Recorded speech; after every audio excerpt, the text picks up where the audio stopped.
following sponsors for making this broadcast possible.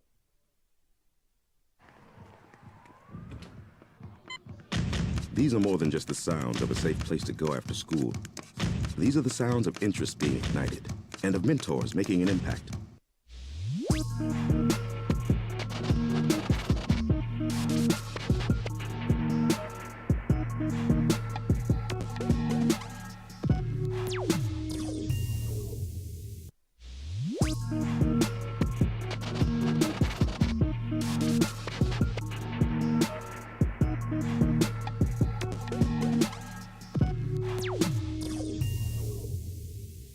Watch sports. There's a reason that every night we watch Maction or we watch the World Series, or because we don't know. As much as we think we know, we don't know. Well, the Bengals are going to beat the Browns. Oh, wait, the Browns beat the crap out of the Bengals. Oh, wait, the Buccaneers play the Steelers. I mean, that doesn't happen. Oh, the Phillies beat the Astros 7-0. They've taken control of the World Series. Not really. Day to day, week to week, night to night, game to game, it goes different. And then every once in a while, you get history. You get something that never happened before.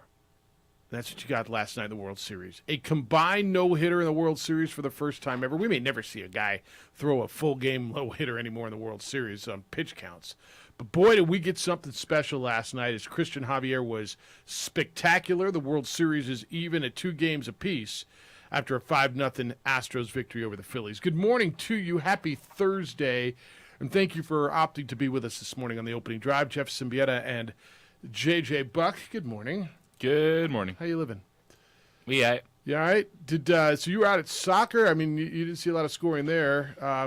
You saw as much scoring as the Phillies scored last night, huh? How big the swings back and forth the last 2 games. It's amazing. It's just incredible. I think a lot of people were expecting a close series back and forth, but to go from boomsticks, lights out offense from the Phillies to a combined no-hitter is just wild. But that's what you're going to get in this series, and I don't think either team is going to blink. It's not one where like, oh no, now this team has all the momentum, because everything you need to know about this series we've seen in the last 2 games and then overall. Yeah, it's something else last night. They go, to your point, boomsticks, and hit 5 home runs at the Phillies 2 nights ago and absolutely dominate. And it looked like the Astros were reeling, and maybe they were. The Astros have been there before, at least the core of them has. This young group has never been there before. But the Astros figured out a way to get off the map, and they get great pitching. I mean, great pitching. They had 1 inning of clutch hitting, keyed by Alex Bregman's RBI double, 2 RBI doubled on the right field line on a 2-strike pitch, which was another terrific piece of hitting by Alex Bregman. And then the pitching, and then they go to the bullpen. And I don't know where you were. I'm sitting there watching it, and you knew Dusty Baker was going to pull him out. He was at 94, 96 pitches. And gone 6 innings, had Javier. And he turns it over to Brian Abreu, Rafael Montero, Ryan Presley, 7, 8, 9 inning. Each you get an inning, and you get an inning, and you get an inning. And we watched a no-hitter in the freaking World Series last night. Like, as I'm watching, I'm thinking, okay, I'm trying to put it in perspective. JJ, we watched a no-hitter in the World Series last night. It was pretty crazy. It was fantastic. And it's the one area that's shown some weakness throughout the entire series was the Astros bullpen. It's always how it happened in Game 1. Yep. Gave up a little bit in their first victory in Game 2 after letting it all get away in Game 1. But to come in, shut it down, getting Justin Verlander back on the mound.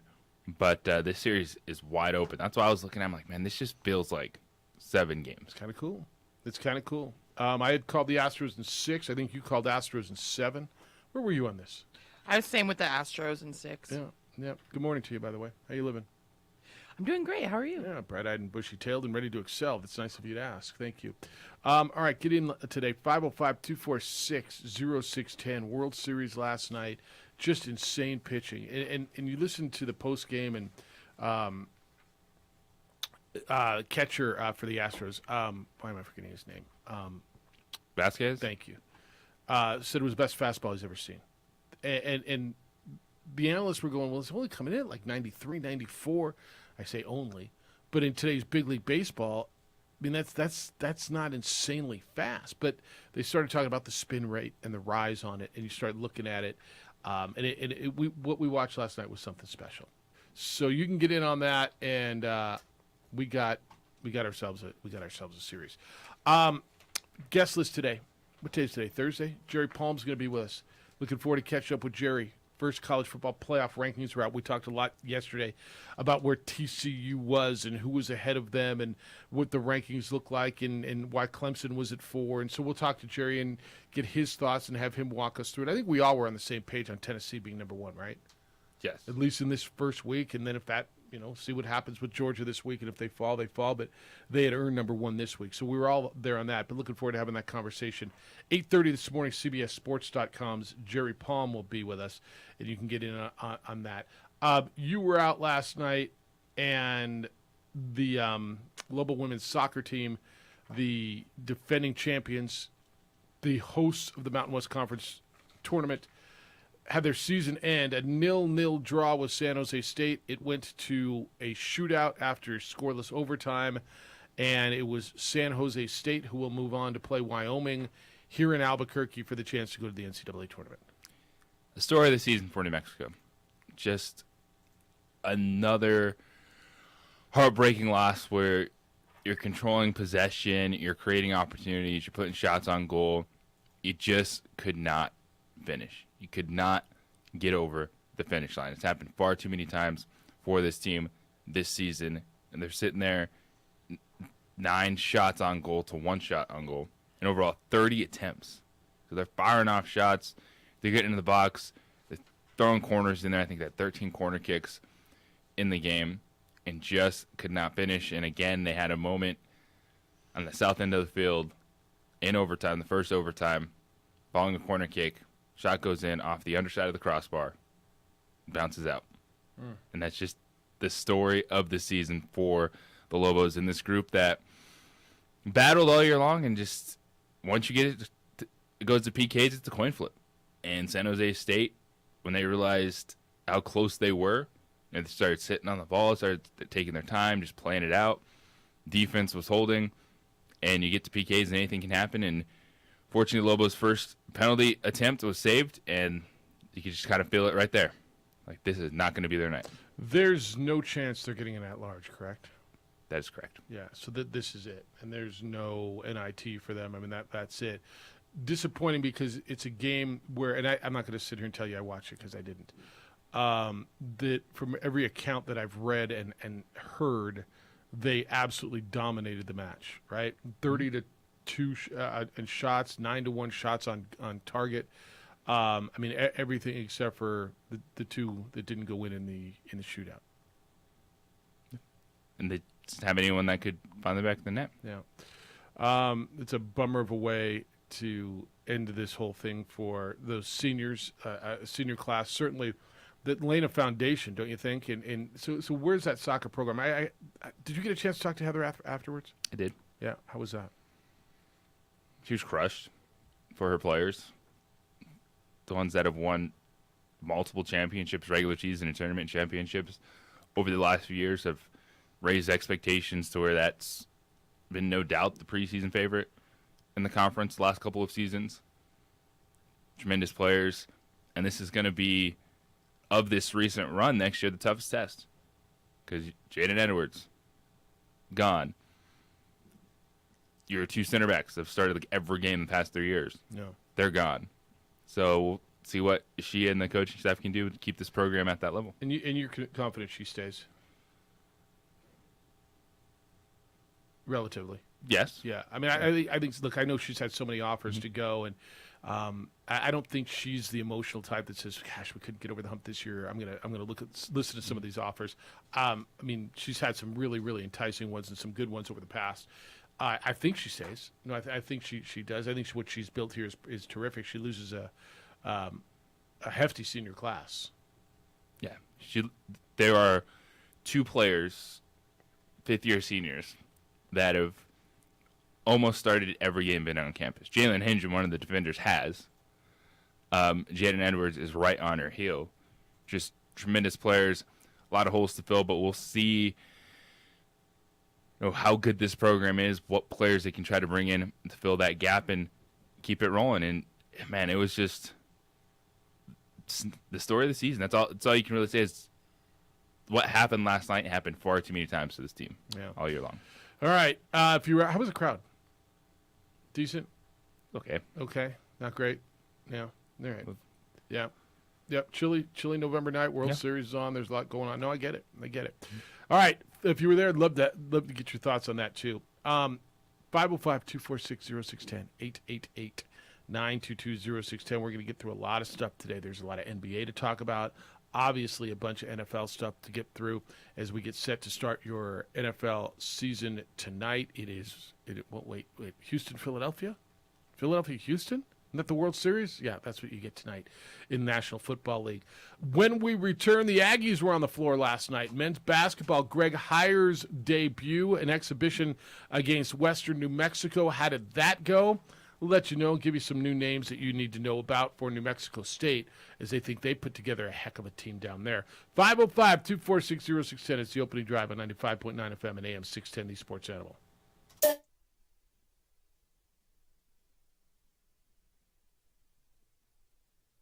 We would like to thank the following sponsors for making this broadcast possible. Hi everyone, my name is Master Sergeant Jacob Groves. I am a Air Force Special Warfare Pararescueman. Air Force Special Warfare are proud supporters of ProView Network and New Mexico Youth Sports. Air Force Special Warfare operators are critical thinkers. They maintain a high level of fitness, they take initiative, and they don't quit. For more information on Air Force Special Warfare, contact me at the number listed below. U.S. Air Force Special Warfare are proud supporters of ProView Sports. As a mom, I try to make the best choices for my family and our health. That's why I choose Western Sky Community Care. It's a Medicaid plan with quality health coverage and special benefits like Boys and Girls Club membership credit, additional dental benefits, and wellness and support programs. I decide which Medicaid plan is right for us. I choose Western Sky Community Care. Learn more about Western Sky Community Care by visiting discoverwesternsky.com today. We fight the battles no one hears about. We drop into the middle of firefights to rescue others. And act as one-man air traffic control towers. We're the ones who go before all others.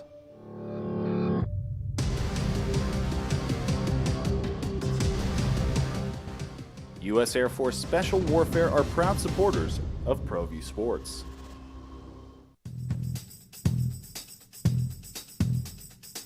International Protective Services is a proud supporter of ProView Sports and New Mexico Youth Athletics. IPS provides residential and commercial security services in the Albuquerque metro area.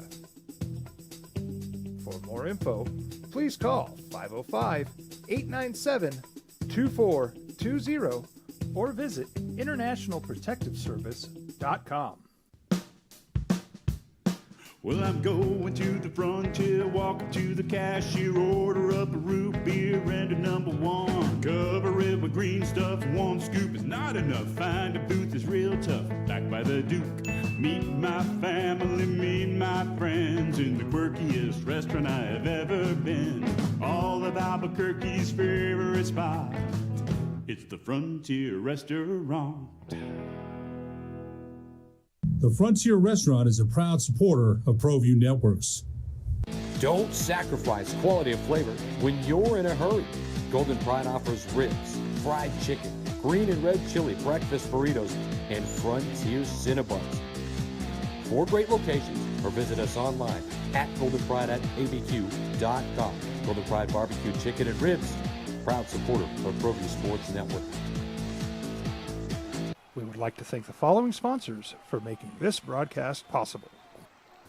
Everguard Roofing and Solar. For nearly 20 years, Everguard Roofing and Solar has been working with New Mexicans to enhance their homes and businesses. For all your roofing and solar needs in New Mexico, call 505-821-2222 9543.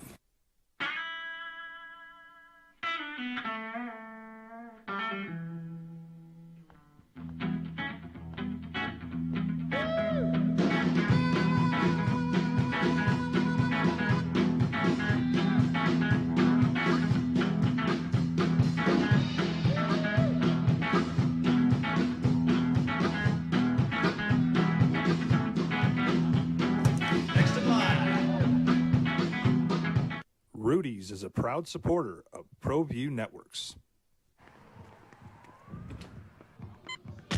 These are more than just the sounds of a safe place to go after school.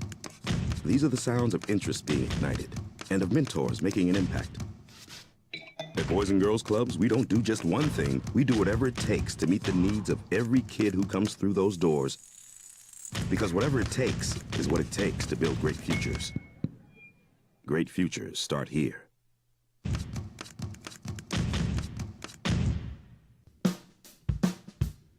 Well, I'm going to the frontier, walking to the cashier, order up a root beer and a number one. Cover it with green stuff, one scoop is not enough. Find a booth is real tough, back by the Duke. Meet my family, meet my friends in the quirkiest restaurant I have ever been. All of Albuquerque's favorite spot, it's the Frontier Restaurant. The Frontier Restaurant is a proud supporter of ProView Networks. We fight the battles no one hears about. We drop into the middle of firefights to rescue others. And act as one-man air traffic control towers. We're the ones who go before all others. Lobo men's basketball starts the regular season on Monday. Lobo women's basketball plays tonight against Fort Lewis. JJ Buck will have the call live from Albertson's Market Radio Row here on 95.9 FM and AM 670 Sports Animal. What time you go on the air tonight? 6:30. 6:30 tonight. New Mexico State's men's basketball team. First look at the new look, and I mean new look. There's two dudes left from their whole roster last year. Two guys left from that team. Well, Jeff, they had to blow it up. Not really. They won a game in the NCAA tournament, if you recall. Chris Jans, got a little text with Chris Jans yesterday. He was day off yesterday. Felt he was in a good mood yesterday at Mississippi State. Like the last day off before the season starts down there. He was in a good place yesterday. But Greg Heyer's new club opened up their season with an exhibition game. They played Western New Mexico. 99-75. The Aggies were winners at the Pan Am Center. Bunch of guys, 5 guys in double figures. They played everybody. Everybody scored. Deuce Benjamin played. He had 5 points in 8 minutes. But names that you're going to start to learn: Deshaundre Washington, 21 points, 7 rebounds, 9 assists. Issa Mohammed, 15 points, 8 rebounds for New Mexico State. And DeJuan Gordon had 14. Anthony Roy had 10 points. Mike Peake, one of the guys coming back, came off the bench for 12. They turned the ball over 17 times, which I got to believe is a little bit concerning in an exhibition game against someone like that, but it's your first run with a brand-new team. From what I understand, I didn't see the game. I didn't have access to it, but I understand it was a bit sloppy, as you would expect. JJ, they three-point shots, and you wonder what are they going to be like. Can they shoot? 13 of 24 from three-point land, 54.2%. First half, they were 9 of 13, which is almost 70% from three-point land. And you know, every report from down there, like when you watched what Greg was assembling, you're like, okay, like those are players. It looked like on paper that they're going to be pretty good. And from every report, they're going to be exciting, get up and down, but it's going to be a brand-new team that's got to figure out how to play together. Yeah, I'm not worried in the first game against an opponent that you are so much better than that you're not as locked in. Things might be a little sloppy, playing a little bit more wide open. This could be one of the best offensive teams in a long time at New Mexico State, where it's actually a team offense and not just Teddy Buckets having to go off. So I think that's also just a different style. They might not be as good defensively, but they're just going to play a faster tempo, be a more high-scoring games because they have those kind of players.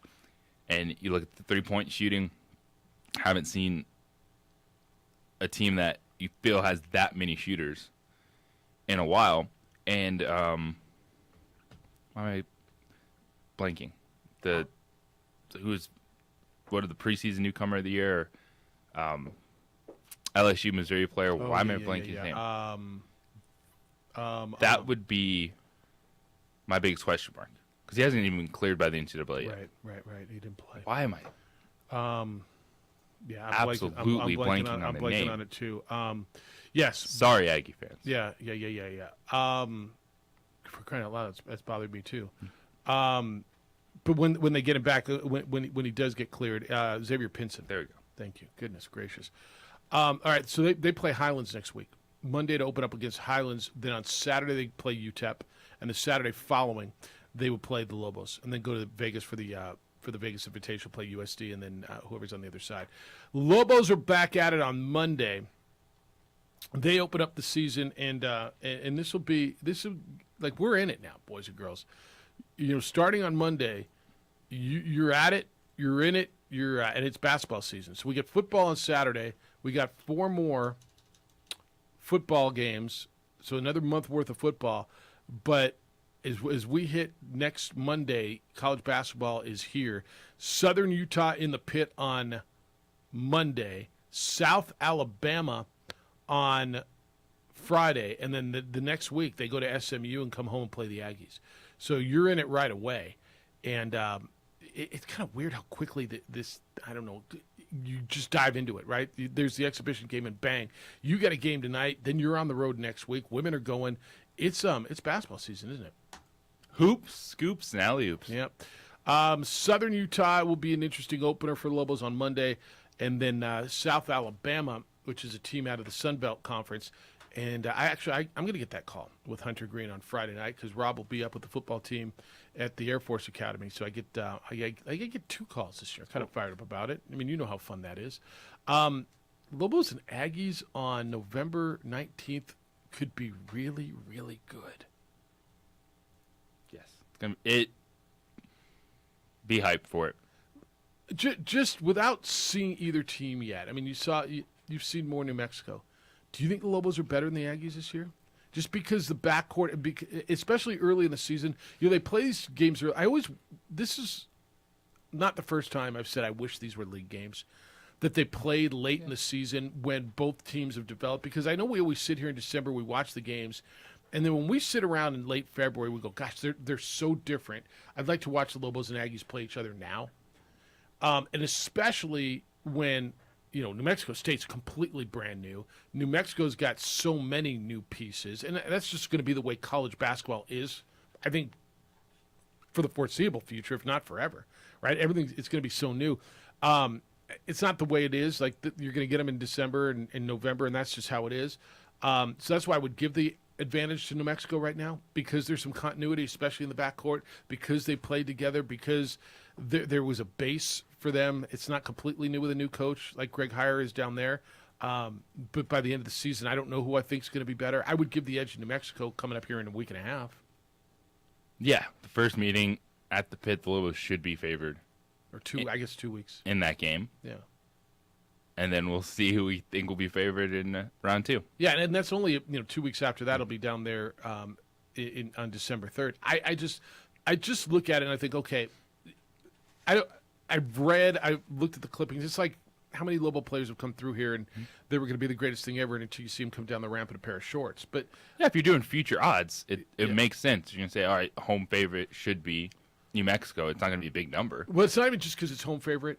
It's because I think there's some continuity. Just you know a little bit more about that team, and then you watch that game, and it could be like, oh my goodness moment, and then it's the opposite, where if you even in a quick turnaround early in the season, you could be going back down to Las Cruces and going, oh well, now the Aggies are the slight home favorite. I'm excited because I think both teams should be good. I do believe the Lobos are going to be nice. I was talking to a coach from Midwest yesterday who's got a lot of familiarity with that program, and he said they should be top 5. I said, top 5 in that league? He said, yeah, top 5. I said, okay, I think that should be their floor, right? I mean, I could see them being top 2 to 3. Can you not? You don't think they can be better than Wyoming Like, you think Wyoming's that good? I think right now, San Diego State and Wyoming have separated themselves. So when we hit open behind that February, okay, 3 months in, and there's, assuming Mashburn House stay healthy, they continue to get better, and you get these big guys in. San Diego State was the preseason one. Wyoming's 2 because Ike's so good, right? Is Maldonado back again? Yep. Gosh, she's good too. So they got 2 terrific players, right? They got Maldonado and Ike are terrific. You don't think, and then after that, without Stevens, I think Colorado State's gettable. Mm-hmm. They lose Stevens to the injury. They lose Roddy to the NBA. Those are their 2 best players. Yeah, and I think after the top 2, the Lobos are there in that mix, 3, 4, 5. Yes. Yeah, because I think 5 should be their floor. Yeah, I agree. I think this should be a top 4 team. Yeah, I think 5 should be the floor. And I think the Aggies, although they were picked second in their league, I think that's because of all the unknown with everything about, who are these guys? Who's that coach? Who's that cocky guy that, their new coach? But I just start looking at the rosters and the resumes. They're talented. They should be nice. But it's also it's a completely different style. Because even when you have turnover the last few years, it's whether it was Menzies, Weir, into Christians, you're like, all right, we know what to expect from the Aggies.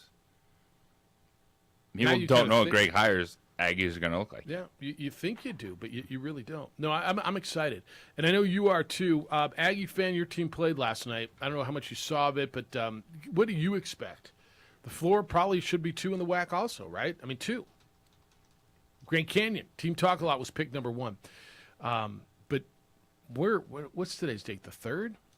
So we're 16 days away from Lobos and Aggies in the pit for the first of the 2 games in that rivalry of enchantment, and it's kind of cool. 505-246-0610 is how to get here. 888-922-0610. Your texts are coming in on the text line, same number, 505-246-0610. Adrian's producing on television. ProView Networks has us, Comcast Channel 26, and on our Facebook page, the OD in the AM. When we come back, Bradley Chubb got traded the other day. Bradley Chubb got paid today. The extension for the now former Bronco. Get you some NFL news when we return. Cybersecurity is a real problem. You know that. The good news is more and more businesses are taking that seriously. ABQ IT wants you to know they have your back. ABQ IT provides state-of-the-art cybersecurity to protect your entire operation. So remember the attack on Bernalillo County system? Paralyzed them for days. Albuquerque Public Schools, same thing. Don't let that happen to your business. And don't be naive thinking it will not happen to you. Your computer systems are vital to the success of your business. And if they don't work, your productivity grinds to a halt. A whole lot that can go wrong. Network servers, remote access, hackers, you got to worry about all of that. And most business owners aren't computer technicians. That's why ABQ IT is a name you should know. You want to know 3 things, right? That your system works, it's secure, and how much will it cost you? They have a business model with you in mind. And it happens at one predictable cost. Get a free assessment. See what ABQ IT can do for your business. Visit abq-it.com. abq-it.com. No more worrying about your computer systems. When you do business with ABQ IT, and ABQ IT is investing in our community, they're the new official partner and provider for the New Mexico Raptors Ice Hockey Club, which is coming to Rio Rancho in the 2023-2024 season.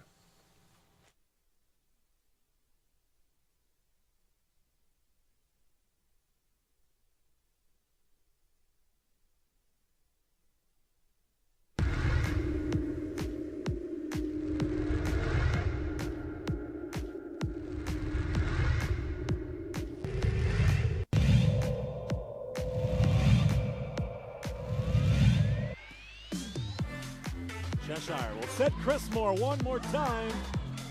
And the block did the job. Blocked by Carpenter. Kept up. Tough angle. Macias. No, it's dumped over instead by Kirkland. Cheshire. She'll set Chris Moore again. She's blocked again. Carpenter. Cheshire. Chris Moore. Another swing. This time she'll dump it over. Cheshire. She'll set in the middle for Carpenter. And she puts it away. That was the longest rally of the set, and it still goes to the Huskies. 24-14. Set point, Huskies.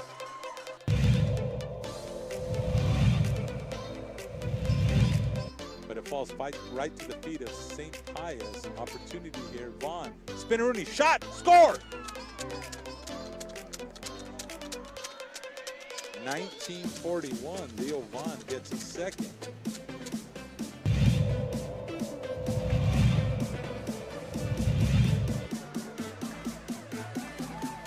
Culpepper. He's got Cordova again, and Brody Whitaker blows that play up so fast from the edge.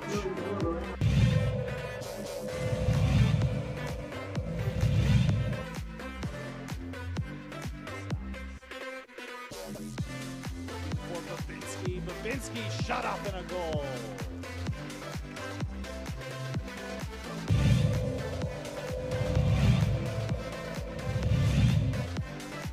Devaney tries to dummy it through. It's loose. Opportunity. And it worm burns in.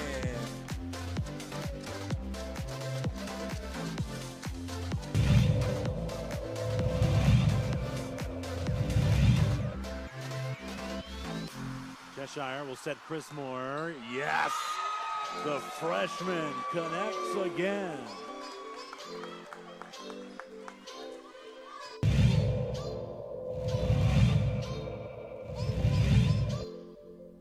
Good job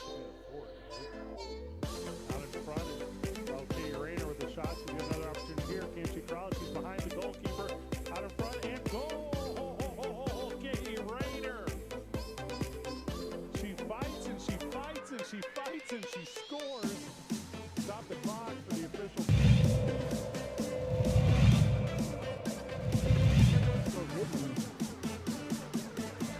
Looking, unloads again, right up the middle. Single coverage. Oh, what a catch! See you later. Turn off the lights. Goodbye, baby. Touchdown. Ram.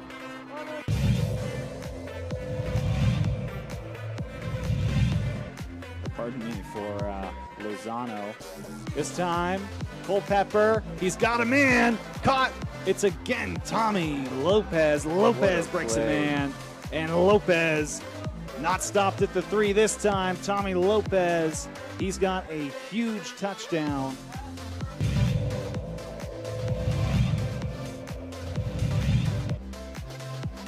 That snap. Mariano picks it up. Great protection. Going for a home run ball down the middle of the field. It's underthrown. Oh, what a catch! A catch and run for the touchdown for Treyon Williams.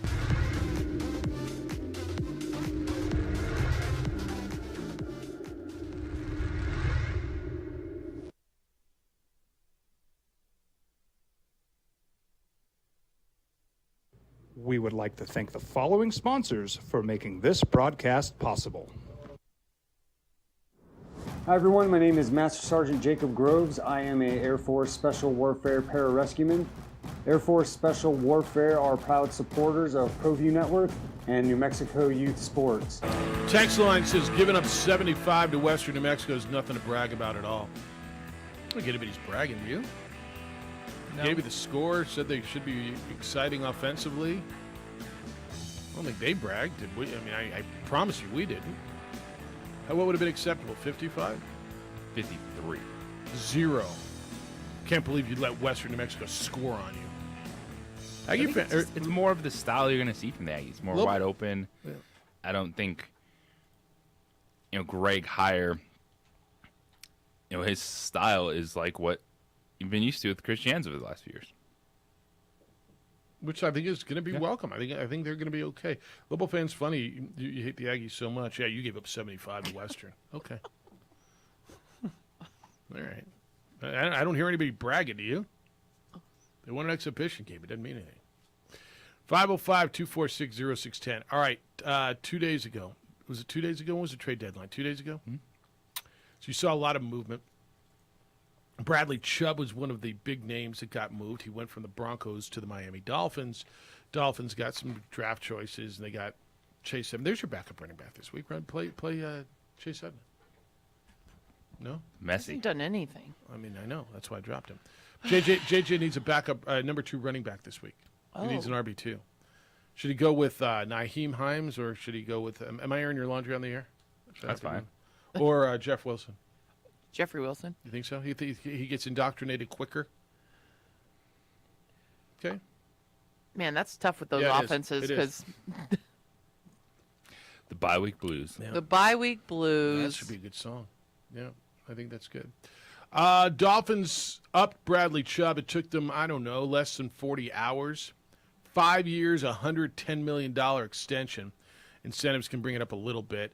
So he had 1 year left on his deal, and so he will be with the Dolphins. He's contractually tied now for 6 years at $119 million. Look, they continue to do stuff, and they could be good for a while. That's what you're able to do when you have a team that starts to hit their stride and a quarterback still on a rookie contract. People say, oh, we're pretty good. We can take some chances, find a way to be competitive right now, and add some future pieces. And I think that trade was one that both teams win it. Bradley Chubb's good. I don't think he's game-changing, can't-miss pass rusher, which is why the Broncos feel comfortable that when Randy Gregory is healthy, he's under contract moving forward. You have the established pieces that you're leaning on. Going, all right, Russell Wilson's the quarterback. You're going to have to figure it out. Keeping Jerry Jeudy around. Tim Patrick will come back next season, and you get at least a first-round pick, whether you want to move for something else or you start saying, what do you need? Well, get in line because everyone's going to be drafting offensive linemen next year. I like the way the Dolphins are thinking. Their GM is Chris Grier, and his quote was, when you do a deal like that for a player, you always would like to, from our perspective, when we do business, we'd like to have something done, and we anticipate having something finished up here shortly. So, I mean, his point is, I don't want to just rent a guy, Von Miller. If we're gonna invest like that, we want him around for a while. They've got 4 guys besides Bradley Chubb tied up at $17 million plus for years coming. Tyreek Hill, Teron Armstead, Byron Jones, and Emmanuel Ogbah. Also tied up. They got decisions to make on a lot of guys, including their quarterback. Are you sold on Tua? Has he done enough this year? I know a lot of people are, and I'm not there yet. I think he's certainly swaying me. As I went into the season, I was hardly sold, and now watching what he's done, my issue is going to be durability with him. But are you sold that he's the quarterback of the future long term for them? Yes. Okay. I think that's fair. I'm just not there yet. Yeah, I don't. Am I sold that we're going to be talking about Tua maybe as like, oh my gosh, we're in love with this guy? I don't know about that, but dude, the numbers are insane. No, they're insane. Like they set everything up for a quarterback like Tua, where you think, oh, can he make all the throws? Does he have the arm? This or that. It kind of felt weird how everyone was just so focused on accuracy. It's like they're trying to use accuracy to cover up for other things. Dude makes plays, and you're talking about this moment in time, that window of opportunity, committing to someone like Bradley Chubb over the next few years. There's no reason to doubt Tua over this time span in this offense with those weapons. And Tua's not afraid to talk about the Super Bowl. Quote yesterday, I would say I have full belief that we're capable of winning the Super Bowl. And he said, I'm not afraid to talk about the Super Bowl, which is, I appreciate that as a leader. It feels that he's growing into his role this year, whatever that means as an NFL quarterback. You put some weapons around him. You gave him Jalen Waddle and you gave him Tyreek Hill. You gave him a defense that's a heck of a lot better than it's been. You gave him a coach that is helping him grow. Not that Brian Flores didn't, but maybe he didn't. I mean, what's going on now is real and it's undeniable. And look, this was the quarterback, right? There were a couple of them. Derek Carr might have been in that again this year. But there were a few quarterbacks that this was their year, right? Daniel Jones certainly was one of them.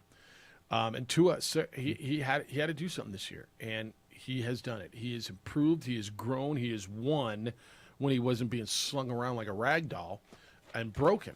So yeah, I'm leaning that way. I'm just not totally sold. Like if I was them and had to decide tomorrow, am I signing him to that $240-ish million deal and committing to him for the next however many years? We had this conversation about Baker Mayfield. And I was like, there's just no way you can do that. And they didn't. I'm not totally comfortable that I would do that yet. The franchise tag makes sense. I think they have another year to make a decision on that, don't they? They don't have to worry about that in this offseason. Do that right away. Yeah. Yeah, they don't have to worry about that yet. But he's there, and he's not afraid to talk about it. And look, they're winning. And what they're going out and doing, like if you set yourself up, What'd you say to us last week? Did you tell me when did you come in and say things are changing, man? Was it when Monday morning? Was it this week or last week? I believe it was this week. Okay.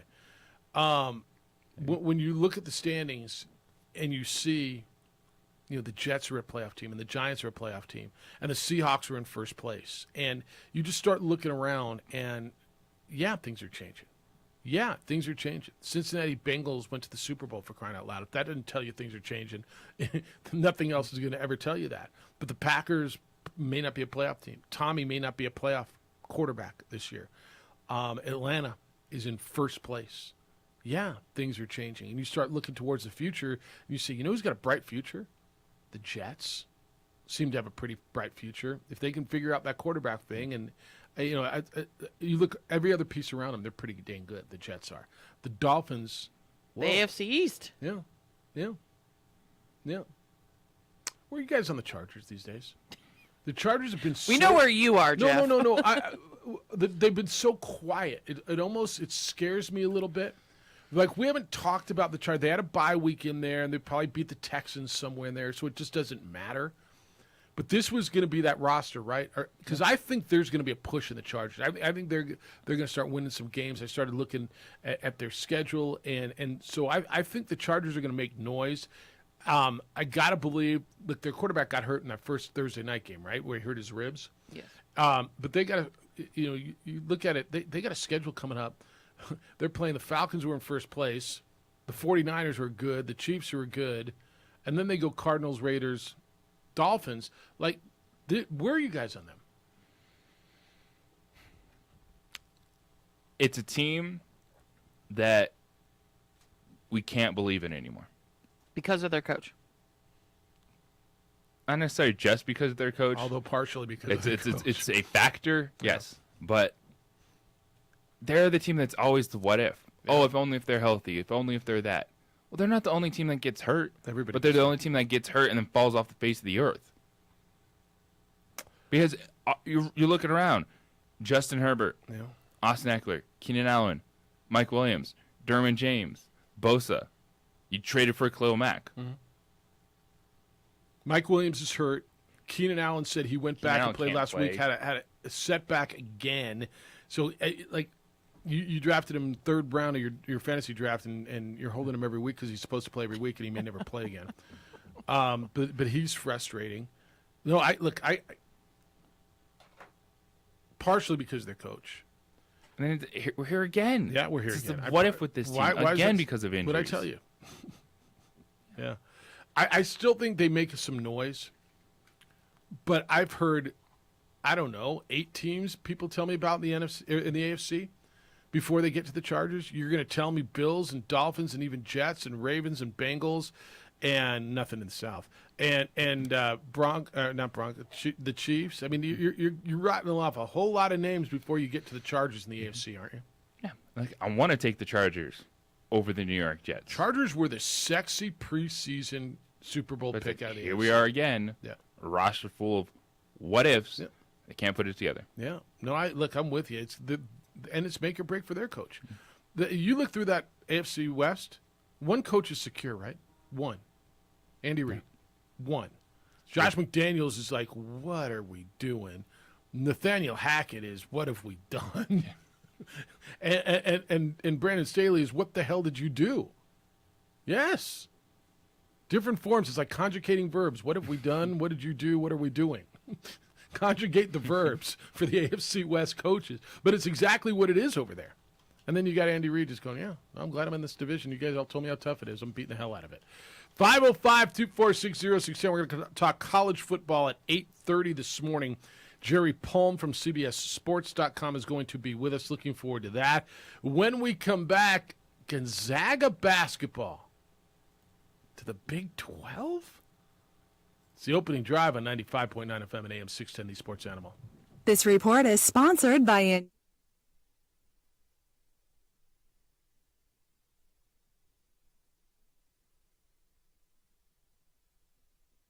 We would like to thank the following sponsors for making this broadcast possible. We fight the battles no one hears about. We drop into the middle of firefights to rescue others. And act as one-man air traffic control towers. We're the ones who go before all others.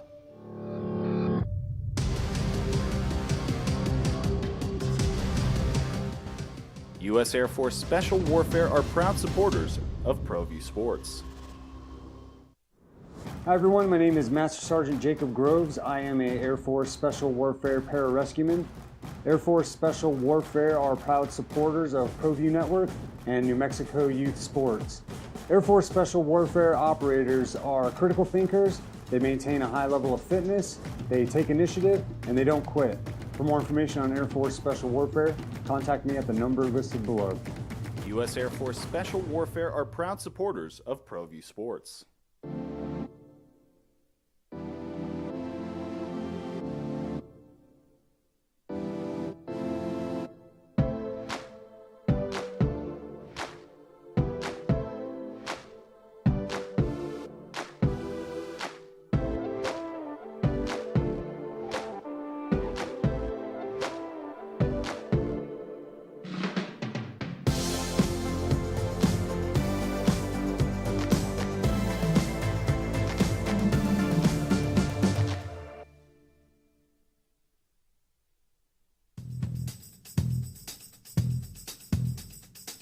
International Protective Services is a proud supporter of ProView Sports and New Mexico Youth Athletics.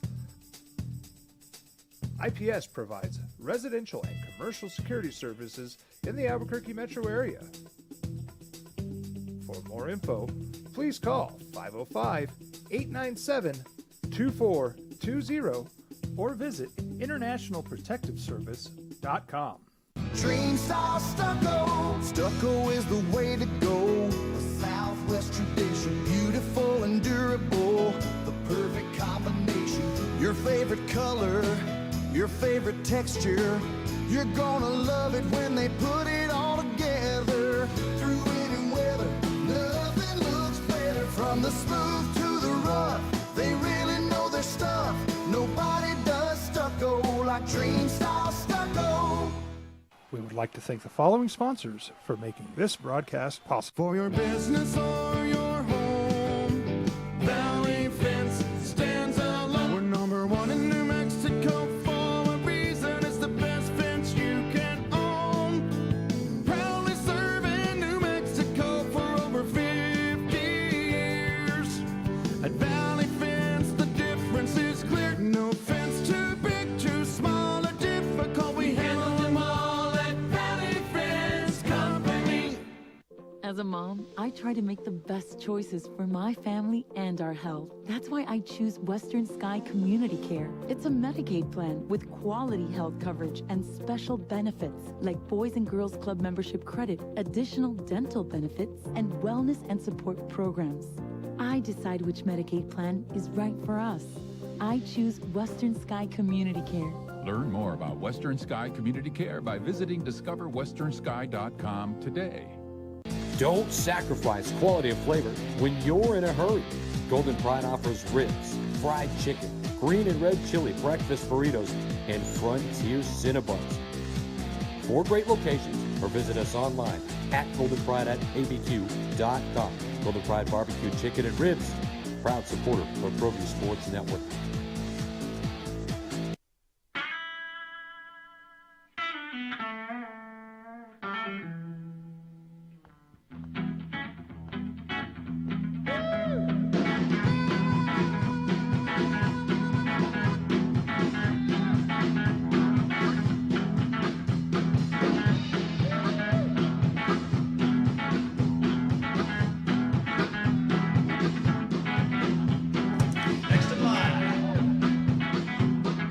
Rudy's is a proud supporter of ProView Networks.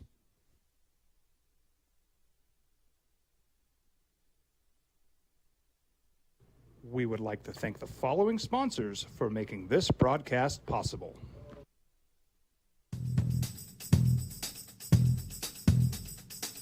International Protective Services is a proud supporter of ProView Sports and New Mexico Youth Athletics. IPS provides residential and commercial security services in the Albuquerque metro area. For more info, please call 505-897-2420 or visit internationalprotectiveservice.com. Hi everyone, my name is Master Sergeant Jacob Groves. I am a Air Force Special Warfare Pararescueman. Air Force Special Warfare are proud supporters. Sports Animal. So the Aggies were winners last night. Exhibition against Western New Mexico, 99-75. I got a text that said Western had like 6 D1 transfers. It says they had some dudes who are going to win some games this year. They do. They got a guy from Florida A&M. Is that D1? Florida A&M? Tennessee Tech is. Alabama State is. UTEP is. Arkansas Pine Bluff is. NAU is. Yeah, they do have about 6 Division I transfers down there. Youngstown State. Okay. They don't have a lot of size. I don't think anybody's bragging about giving up those points or anything about that game last night. It was an exhibition game. I just kind of gave you some numbers.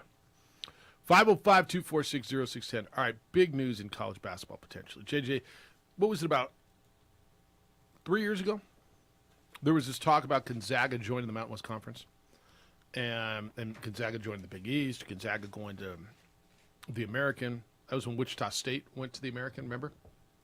You remember? Yeah. Okay. Gonzaga is a power. Gonzaga is a brand. Gonzaga is a national. Would you consider Gonzaga a blue blood? What's a blue blood? Does it have to be go back to the 50s, or is it just one of those perennial, really good programs? They are clawing their way towards that. Okay. Yes. I mean, every year, right? Yes.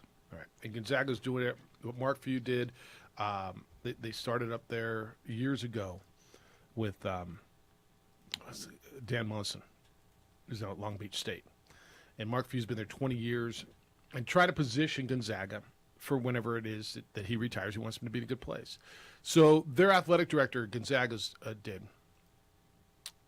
He met with the Big 12 commissioner, and they're talking about making this work. Chris Stanford is the athletic director. Brett Yormack is the commissioner of the Big 12.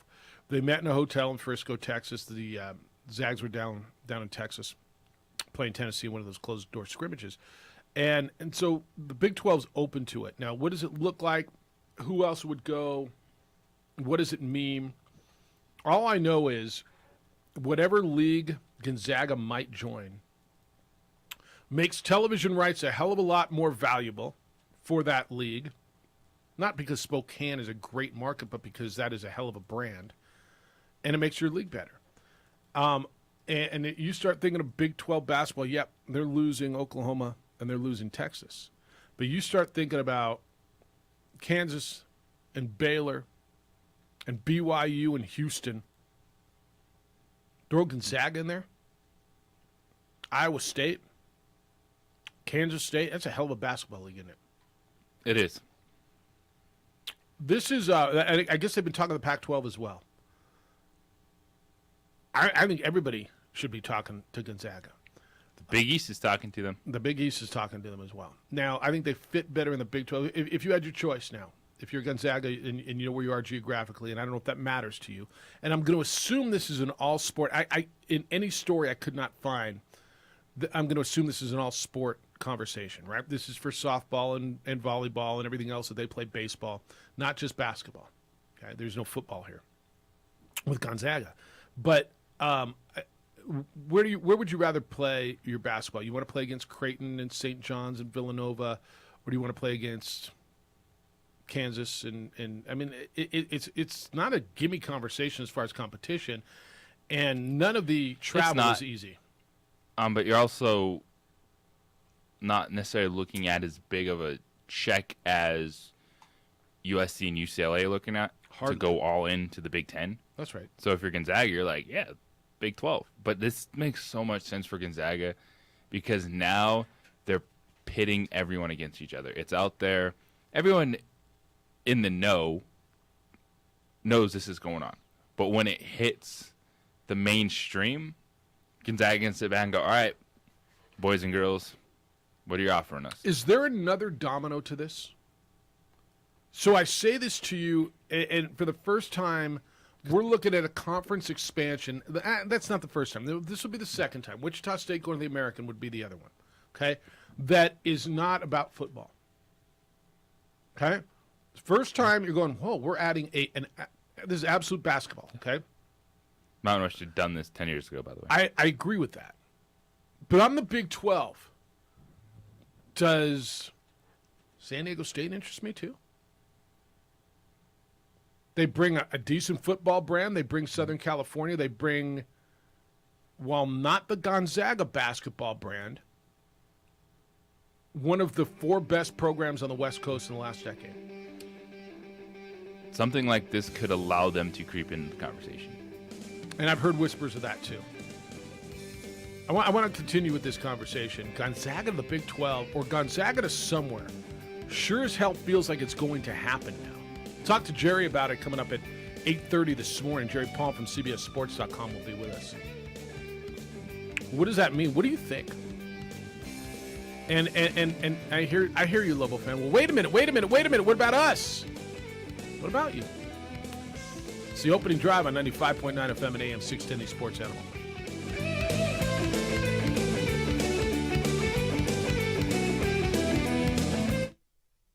We would like to thank the following sponsors for making this broadcast possible.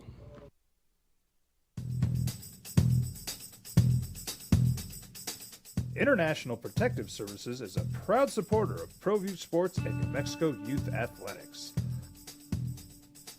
IPS provides residential and commercial security services in the Albuquerque metro area. For more info, please call 505-897-2420 or visit internationalprotectiveservice.com. Hi everyone, my name is Master Sergeant Jacob Groves. I am a Air Force Special Warfare Pararescueman. Air Force Special Warfare are proud supporters of ProView Network and New Mexico Youth Sports. Air Force Special Warfare operators are critical thinkers. They maintain a high level of fitness, they take initiative, and they don't quit.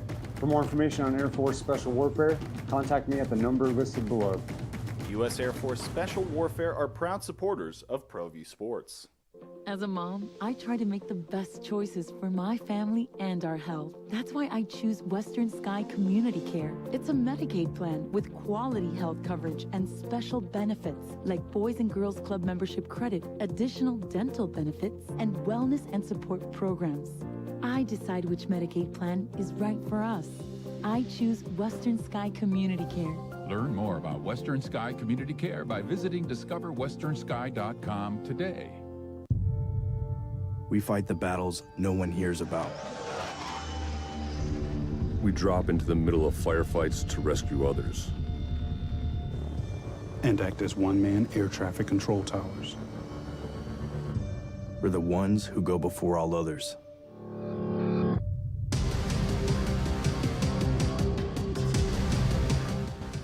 U.S. Air Force Special Warfare are proud supporters of ProView Sports. We would like to thank the following sponsors for making this broadcast possible. Everguard Roofing and Solar. For nearly 20 years, Everguard Roofing and Solar has been working with New Mexicans to enhance their homes and businesses. For all your roofing and solar needs in New Mexico, call 505-821-9543. Hi everyone, my name is Master Sergeant Jacob Groves. I am a Air Force Special Warfare Pararescueman. Air Force Special Warfare are proud supporters of ProView Network and New Mexico Youth Sports. Air Force Special Warfare operators are critical thinkers. They maintain a high level of fitness, they take initiative, and they don't quit. For more information on Air Force Special Warfare, contact me at the number listed below. U.S. Air Force Special Warfare are proud supporters of ProView Sports.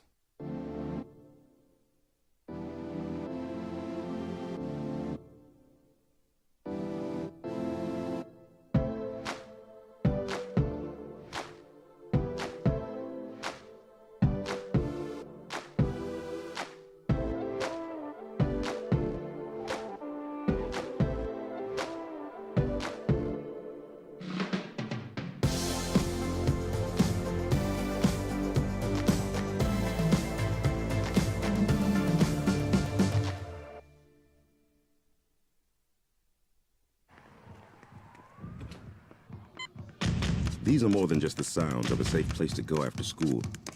These are the sounds of interest being ignited and of mentors making an impact. At Boys and Girls Clubs, we don't do just one thing. We do whatever it takes to meet the needs of every kid who comes through those doors. Because whatever it takes is what it takes to build great futures. Great futures start here.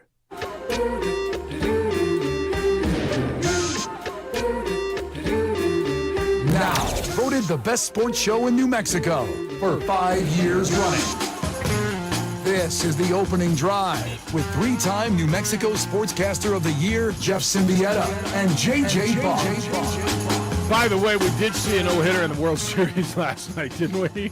How do you feel about combined no-hitters? You know how I feel about it. I just, for the life of me, I watched guys for my whole life throw 100-and-something pitches and pitch 20 years in the big leagues. But now you hit 90-something, you're throwing a no-hitter, and well, I can't let him go. I got to think about his career. I don't know. I watch guys throw. I mean, literally. I don't understand with all the this is honest to goodness. And I do understand pitch count and you're protecting guys and injuries. But I for the life of me, don't understand why dudes could have 20 years your careers back in the day and throw complete games or go deep and you know, throw a quality start used to be 7+ innings, not 5 innings now as a quality start. 6. Is it 6? If you throw 100 pitches, then you've got to shut them down for 5 days. I'm like, I don't. Guys used to do it. They didn't have nearly the nutrition programs that they have now, the health and wellness regimens that they have now, the training staff. All the medicine is better now, and that's why you're going to tell me, well, that's why they know better. But guys used to be able to have 15, 20-year careers and throw complete games, and now, oh no, we can't let a guy throw a complete game no-hitter. Got to take. You know how I feel about it. It's the same way I feel about the pitchers can't hit.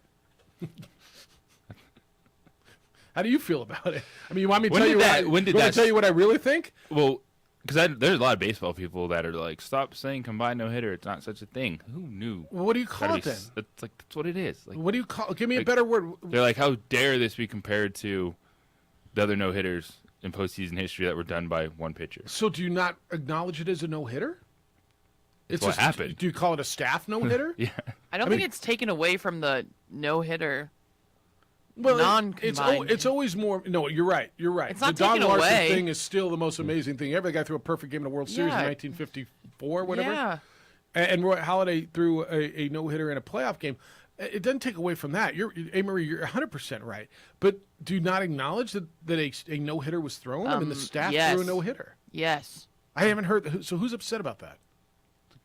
Frankie's baseball talking heads. Philly fans, probably. Well, I mean, because they were so no such freaking. thing. They were planning their parade like really 24 extreme. hours ago. I know. 24 hours ago, they were planning their damn parade. Woo. Yeah, yeah. So what are people saying? Like, oh, it's not. It's just like in dare anything you with compare this generations. to Don Larson. No such thing as a combined Of course. no-hitter. It's like exactly what happened. What do you mean call there's it? no such? What did I They watch combined last to night? throw a no-hitter against the Phillies. What did I? How is that even an argument? What did I watch last You know, night? a generation. It's. This is what happens in all sports. So it's the old people who are just yes. going. So and then comparing, like, if something amazing happens. Yeah, back when I was a kid, it was way better. No, I get it. It was always better in my let's day. live in the present right now. Well, don't take away from the past either. Just like, geez, Louise. Whether you want to be cranky, crotchety old bastard or not, tell me what I watched last night. Then, if it's not combined no-hitter, then what do we want to call it? A staff no-hitter? What did I watch last night? If I didn't watch a no-hitter, you watched the Phillies not get a hit. Yeah, there you go. Will that make people feel better? I mean, what is a no-hitter? Define that to me. When the team doesn't get a hit. Okay. How many hits did the Phillies get last night? 0. Okay. So the definition A plus B equals no-hitter, doesn't it? People are funny, man. People are idiots, actually. I had explained the difference between a no-hitter and a perfect game to my daughter last night, which is, okay, I'm down. She's a 16-year-old kid who didn't really grow up with baseball. I'm down with that, okay? And now she's like, oh, okay, that's cool. I get that. Wow, so nobody got on that guy in 1950 whatever, and yeah, we walked our way through that. So wow. Okay, this one blows my mind. It's always going to happen when someone breaks a record, when someone does something amazing. Well, there was no record broken. I know. I'm last just night. saying when something awesome happens in sports, someone's going to come out of the woodwork It and was be better. like, My guy was "Whoa, better." we're back in 1950. Yeah, that was awesome too. Yeah. The game evolves. Here's why last night was pretty amazing. Because they've been doing this for 118 years, right? They've been playing the World Series. This is the 118th World Series or 117th? The 100 and something-teenth World Series. I believe the 18th. So that's a lot of years, right? That's a century that's a plus, lot. almost a century and a fifth. This is the second time. And so they didn't only play 118 games. They played 118 times minimum of 4, right? Mostly, let's just say an average of 6. 118 times 6 is like almost 1,000 games, right? I don't have my thing in front of me, but I'm going to guess it is. And so they played all those damn games. And this has happened one time before. Well, no, Jeff, let's just say 118 times 5.5. They played 650 games. The second time, one team did not register a hit. It's pretty damn insane, okay? And it's the first time it's been, JJ, dare I say, a combined no-hitter. Would you prefer a staff no-hitter? Like, what would the angry trolls on the Twitter feel better about? They would feel better about a guy who was not taken out after 100 pitches. No, I'm down with that. Similar to how you began this round. So what do they want to call this? Do they not acknowledge it as a no-hitter? I don't know what else you would call it. Holy Oh, here you go. Tell me. Let's see. Someone verified on Twitter. Combined no-hitters are not a thing. So what did I watch? 708 games. I love that people were replying, you have no career. Sorry, that was the first comment. Sorry, Jeff told me there's been 708 games in the World Series. All right? All right? And it's happened. This was the second time. So if you don't want to call it a combined no-hitter. Let's call Josh Hushan. No. Did I watch a no-hitter last night or not? You watched a combined no-hitter. Yes. Which is... Damn. All right, relax. I know. Like, And when people are did crazy. For you, Jeff, were pitchers always raking? Were they always raking? No. They always batted ninth in the order, and there were always some pitchers who could hit and some pitchers who couldn't. No. But that's just something as you as a baseball fan is always like, why do you stink? 100%. Why are you so bad? 100% for me. I've always Jeff says, by the way, I've never heard of a no-hitter from 4 pitchers. Right. This is kind of welcome to new era baseball. By the way, and I'll get there, the Astros threw a combined or a staff no-hitter earlier this year against the Yankees, and it was Christian Javier, this same guy who pitched yesterday, was the starting pitcher in that game too, and I believe they went through 4 guys on that one too. I don't know. All right, so what was the question? When did the pitcher can't hit thing start to bother me? Back in the day, the designated hitter's been around the American League as long as I can remember, but there were pitchers who took pride in hitting. And even recently, right? I mean, guys, Kershaw could hit. I mean, you've seen moments where Kershaw came up and was a pinch hitter. Don Drysdale could hit. There were always good hitting pitchers. Madison Bumgarner can hit. I never understood for the life of me how when you watch youth baseball,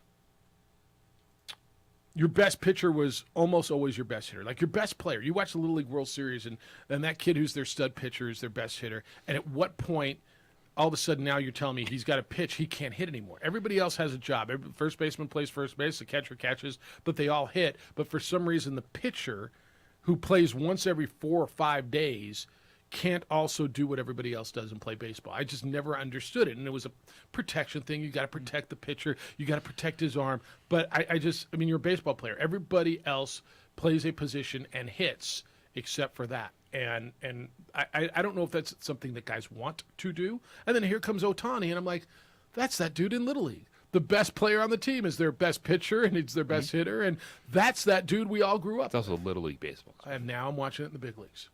One dude. It can be done. No, it can't. It's being done. By once in a generation By one dude. player. It's being done. You know how hard it is No, to that's make why I it know, because it doesn't Major happen League anymore. Baseball as even a utility guy, let alone do just those one inning, Right. and thinking these dudes are going to be like Shohei Ohtani. So, and I know Ray Birmingham, we've had this conversation with him and baseball guys. Like, why can't a pitcher hit? Why can't he? I mean, he works on his pitching. Alex Bregman works on being a third baseman. He takes hundreds and hundreds and hundreds of ground balls. That guy was a shortstop when he came out of college. He taught himself how to play third base, but you know what? He's a pretty damn good hitter. He works on his craft defensively as well. They all do. That's all. I've never. Why can't Mookie Betts close the game? Because he's not a good pitcher, but he can play right field. Why can't that pitcher? Why can't Christian Javier play right field? I mean, they all have their specialty in the outfield, but or in the field, they all have a specialty position or positions, right? Mookie Betts can't pitch. Christian Javier can't play right. I mean, why can't that apply both ways? But everybody seems to be able to swing a stick, except for the pitchers. People are really angry on Twitter. I typed in combined no hitters. People are going So what's the argument? They don't count. Why? Because it's more than one pitcher. Well, they don't count as an individual no hitter. It's not like Christian Javier. I didn't think they said that. Christian Javier is not getting credit for throwing a no hitter in the World Series. But that team, that staff, that collective threw a no-hitter last night. How many hits the Phillies get? It's like goes back and forth. It's like, did the Phillies get a hit? No, then that's a no-hitter. Thank you. Why do we even care? This is because we're sports fans and we're crazy. But people are really going off. Wow. All right. Well, I mean, so there's combined no-hitters or there's no-hitters. They are not the same thing. That's the consensus on Twitter. All right. Look, man. Well, hats off to the Astros because this has been a wild series back and forth. Yeah, it is. Holy smokes. Holy smokes. All right. I didn't even know that was a thing until you guys told me that. I didn't realize how upset people were. I had no idea either. I had no idea that was a thing. All I know is I watched one team not get a hit last night. The definition of a no-hitter would be when you don't get a hit, but it can't be a staff or a combined no-hitter, is what some of you hardcores are telling me. All right.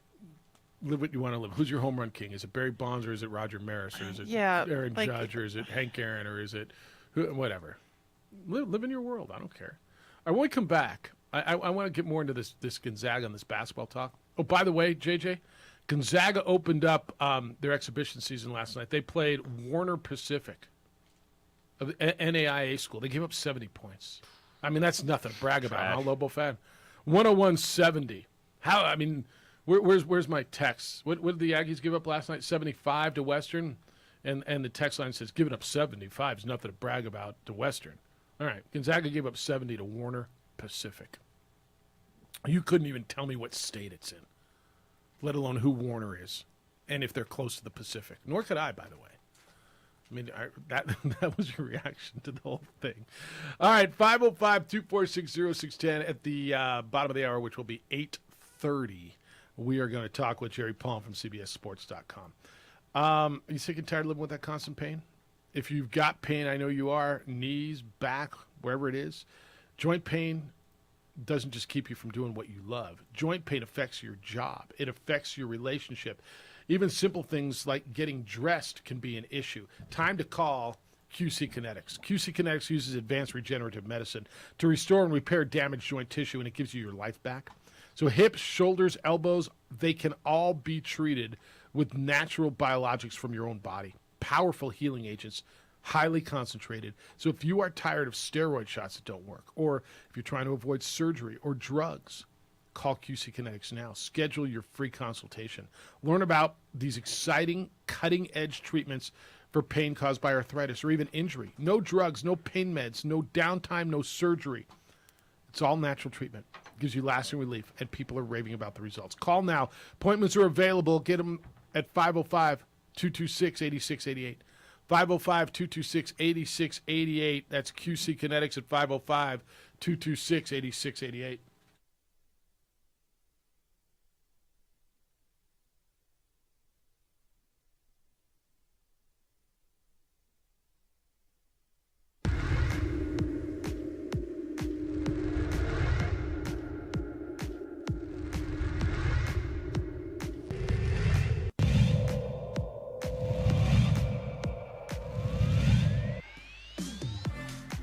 Cheshire will set Chris Moore one more time.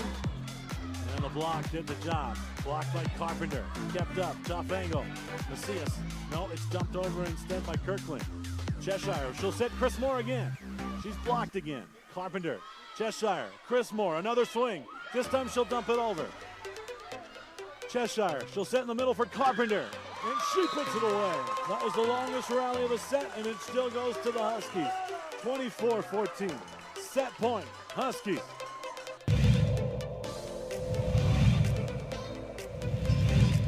But it falls right to the feet of St. Pius. Opportunity here. Vaughn. Spinaroonie. Shot. Score! 1941. Leo Vaughn gets a second.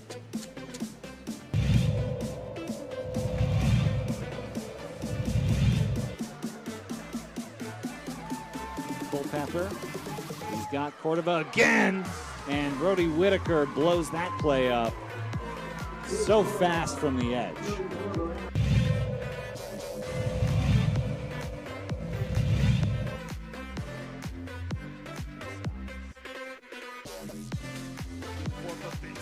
Babinski shut up in a goal.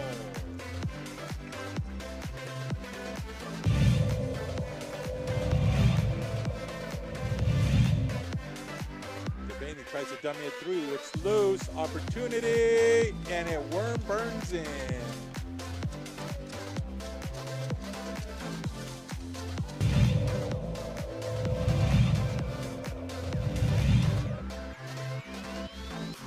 Cheshire will set Chris Moore. The freshman connects again.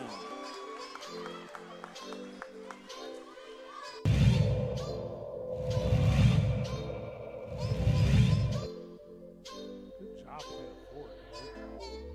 Out in front. Okay, Rayner with the shots. We got another opportunity here. Can't crowd. She's behind the goalkeeper. Out in front and goal. Okay, Rayner. She fights and she fights and she fights and she scores. Stop the clock for the official.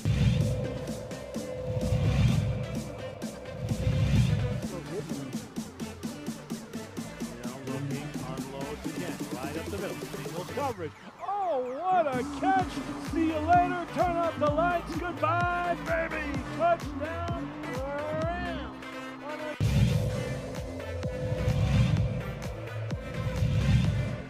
Pardon me for Lozano. This time, Culpepper. He's got a man. Caught.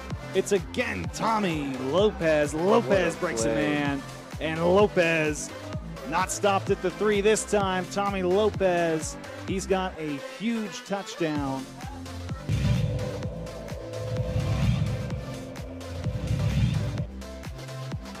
That snap. Mariano picks it up. Great protection. Going for a home run ball down the middle of the field. It's underthrown. Oh, what a catch! A catch and run for the touchdown for Trevon Williams.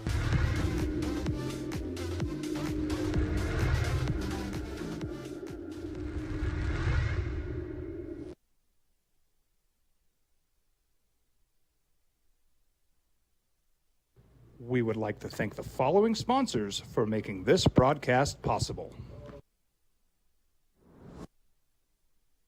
Realignment. Text line says, "Hey Jeff, it's also referred to as a no-no. That'll confuse them some more." Yikes! Thank you, Chris. Yeah, a no-no. Did the Phillies throw a no-hitter last night, or was that just I don't know, a team that didn't get any hits? Really, this is a semantic thing. If you are screaming at Twitter about this, I guess you have no job, first of all, right?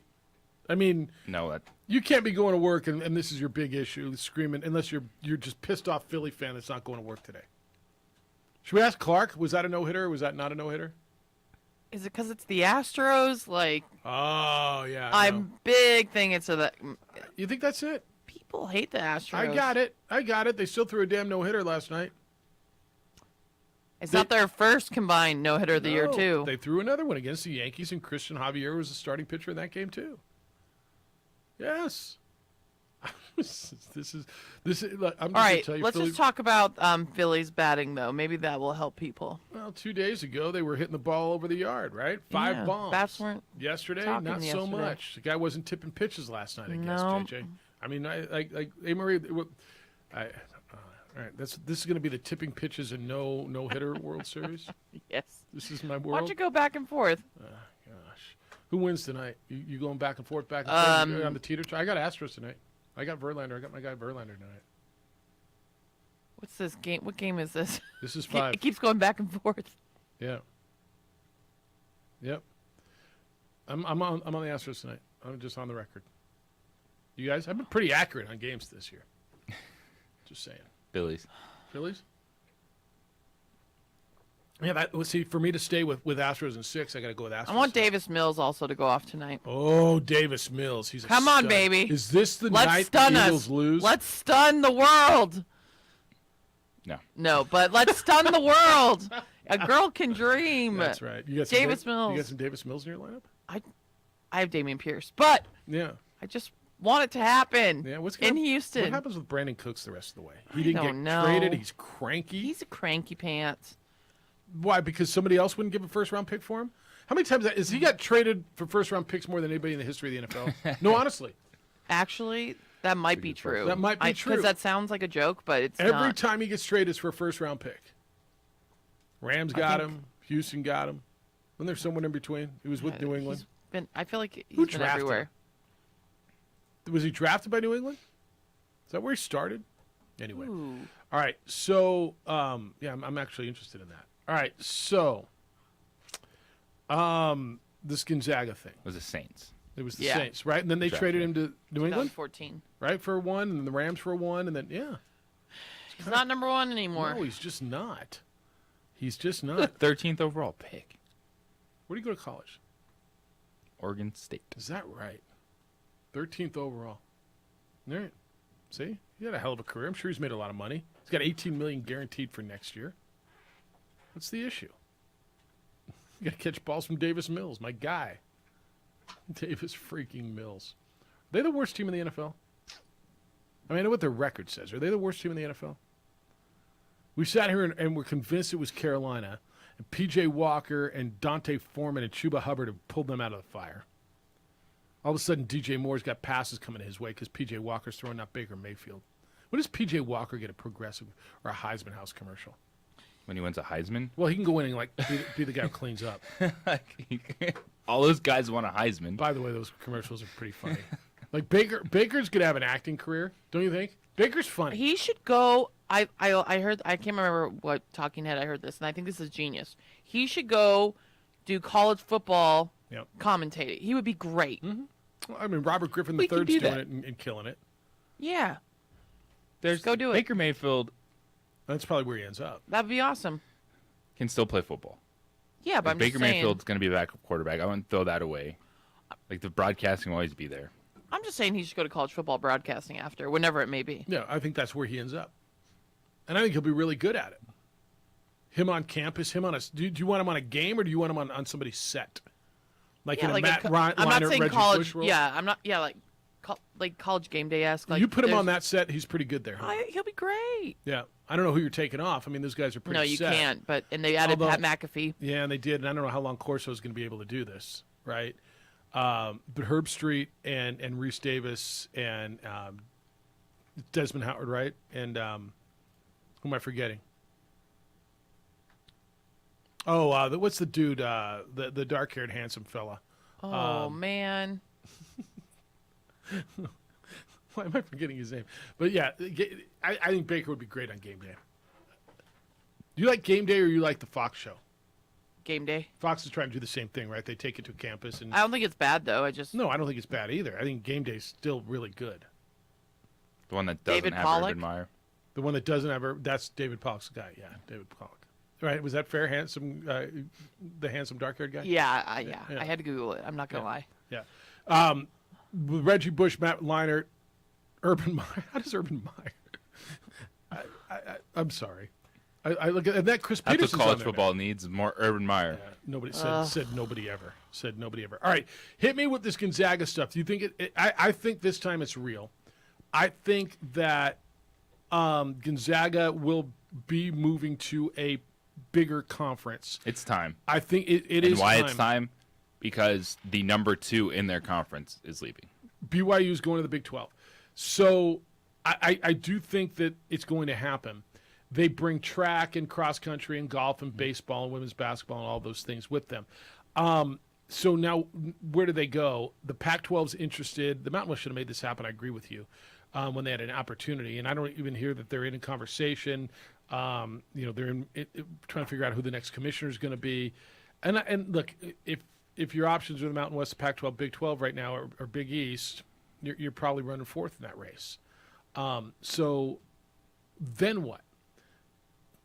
Would the Big 12, which is going to be 12 teams, is that right? Are they back at 12 with the additions and the subtractions? Right? Bringing in Houston and Central Florida and BYU and Cincinnati's, and losing Oklahoma and Texas. I think they're at 10 minus 2 is 8 plus 4 is 12, right? Is 13 the number? They're going to be looking to steal someone else. Would it be a basketball playing school? Would it be Wichita State? Would it be a football playing school? Would it be a San Diego State? Is that and I know San Diego State's had conversations not only with the Pac-12 with the Big 12. Is this the catalyst that makes a little bit more movement? Is it going to be Gonzaga basketball moving to a league? Would that be the catalyst, or would that be a one-off? I'd lean more towards a one-off. Okay. Because there's still so much uncertainty surrounding what happens with UCLA.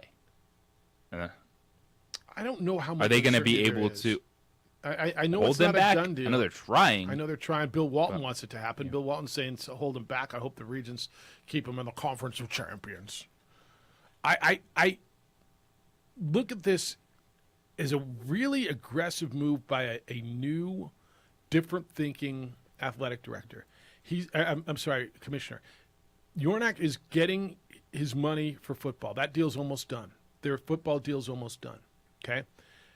They have won the last 2 national championships in basketball, Baylor and Kansas.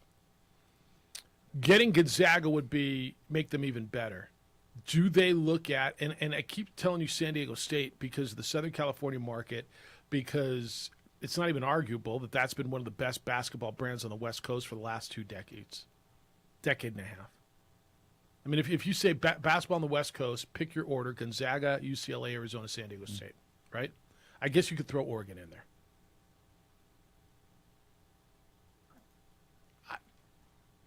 I don't know. I mean, I didn't see Gonzaga to the Big 12 coming, although it doesn't surprise me. Would there be another piece of that puzzle? All right, Jerry Palm's next. We're going to talk college football with him. We'll ask him about this as well from CBSSports.com. Thanks for being with us this morning on the opening drive on 95.9 FM and AM 610, the Sports Animal. The Albuquerque Journal and Business.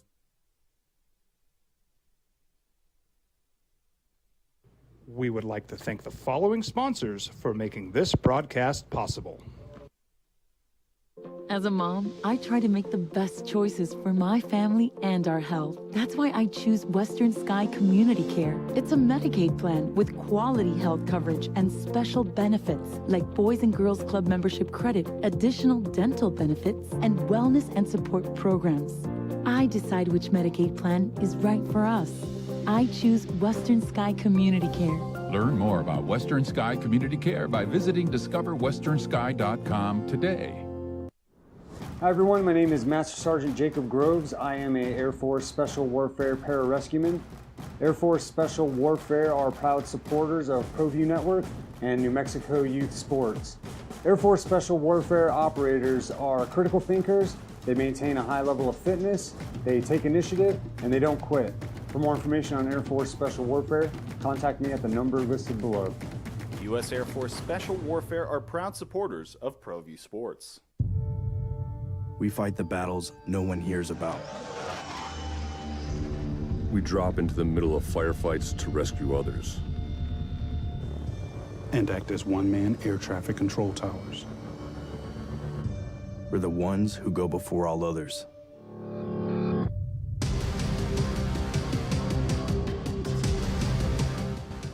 U.S. Air Force Special Warfare are proud supporters of ProView Sports.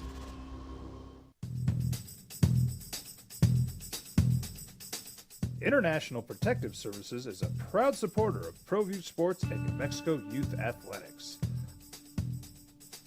IPS provides residential and commercial security services in the Albuquerque metro area.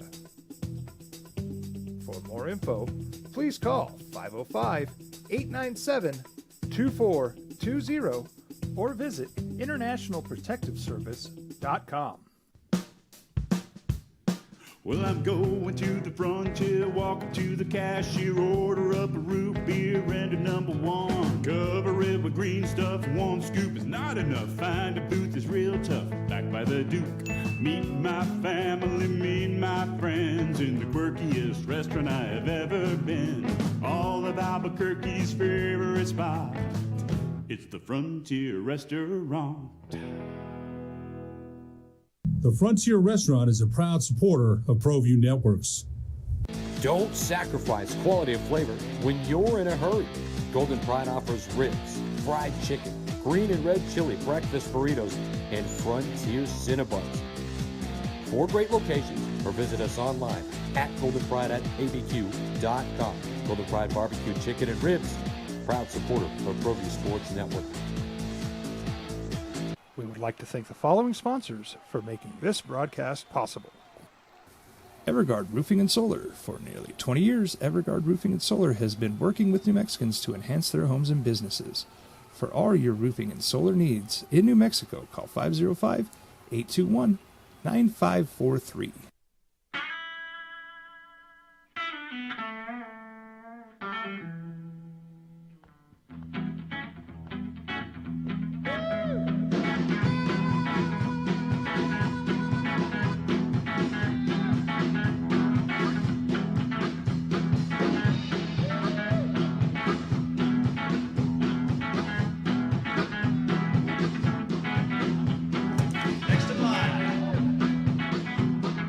Rudy's is a proud supporter of ProView Networks. These are more than just the sounds of a safe place to go after school.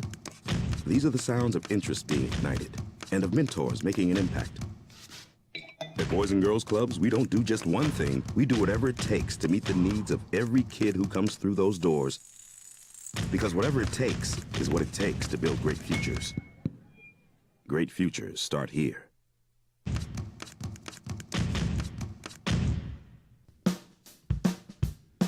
Well, I'm going to the frontier, walking to the cashier, order up a root beer and a number one. Cover it with green stuff, one scoop is not enough. Find a booth is real tough, back by the Duke. Meet my family, meet my friends in the quirkiest restaurant I have ever been. All of Albuquerque's favorite spot, it's the Frontier Restaurant. The Frontier Restaurant is a proud supporter of ProView Networks. We fight the battles no one hears about. We drop into the middle of firefights to rescue others. And act as one-man air traffic control towers. We're the ones who go before all others.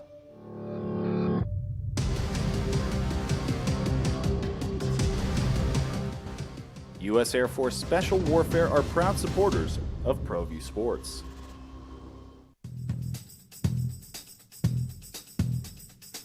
International Protective Services is a proud supporter of ProView Sports and New Mexico Youth Athletics.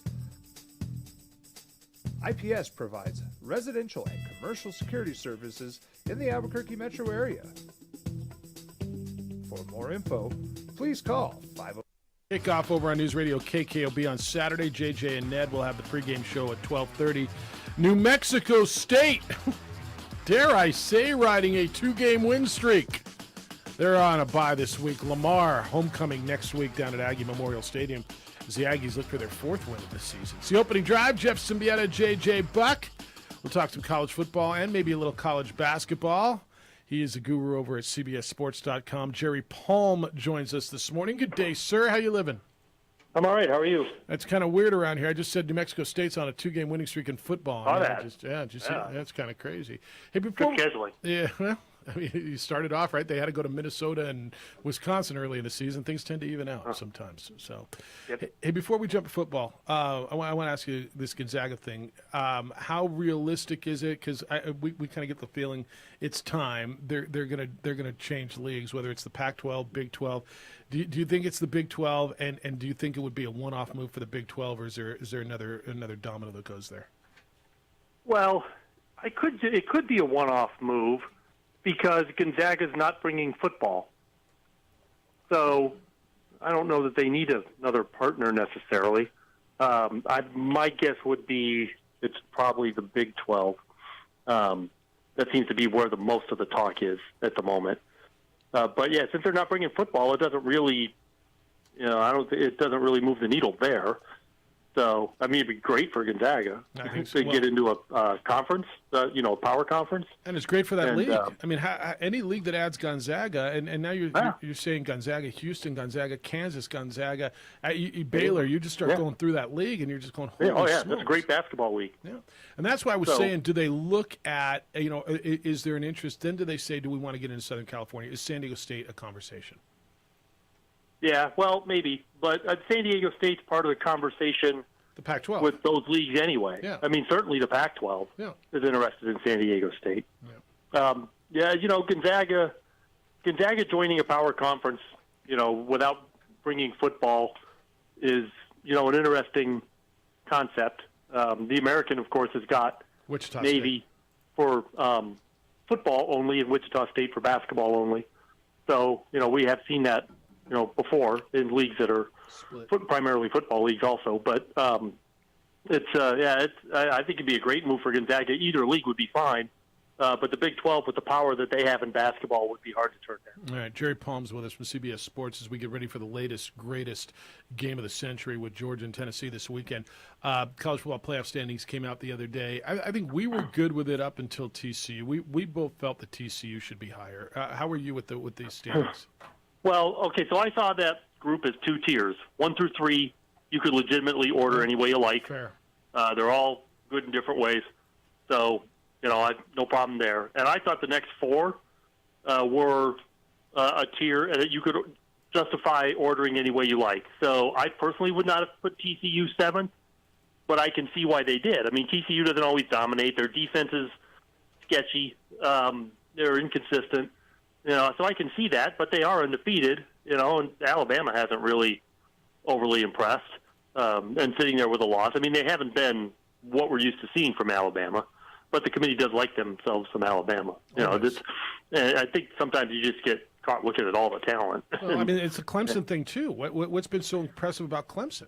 Not overly much, other than being undefeated, but their strength of schedule is pretty good. Surprisingly, their strength of schedule is pretty good. So that's probably why they're there. I just feel like, to me, I would have had Michigan 6th because their strength of schedule is brutal. That's why they're not 4. Yeah, that's right. It's because their strength of schedule is so bad. Jerry, Georgia, 8-point favorites over Tennessee at home. How do you think that game plays out? I like Tennessee in the points. I think Georgia can win, of course. They should be favored at home. But obviously you're talking about a high-powered offense versus a high-powered defense. A defense now without Nolan Smith, so that obviously hurts. But it'll be interesting to see what Georgia can do to slow that offense down. You're going to have to get pressure on Hooker, try and make him uncomfortable in the passing game. Maybe you can force them to run, but I think really the best thing that Georgia can do to slow down that offense is to keep the ball themselves. When they get the ball, drives, grind out drives. I mean, you score. If you score on the first play, great. Scoring is scoring. But I think the best way to frustrate that offense is to keep them on the bench. And then we have Notre Dame, Clemson. Clemson in this one, 3.5-point road favorites at Notre Dame. What do you make of this contest? I think it'll be low scoring because both teams are better defensively than they are offensively. DJ is going to have a good game for Clemson in order for them to do well there. He can't have the kind of game he had against Syracuse. Notre Dame's offense better the last couple of weeks, but still not anything I think Clemson's offense has to be overly worried about.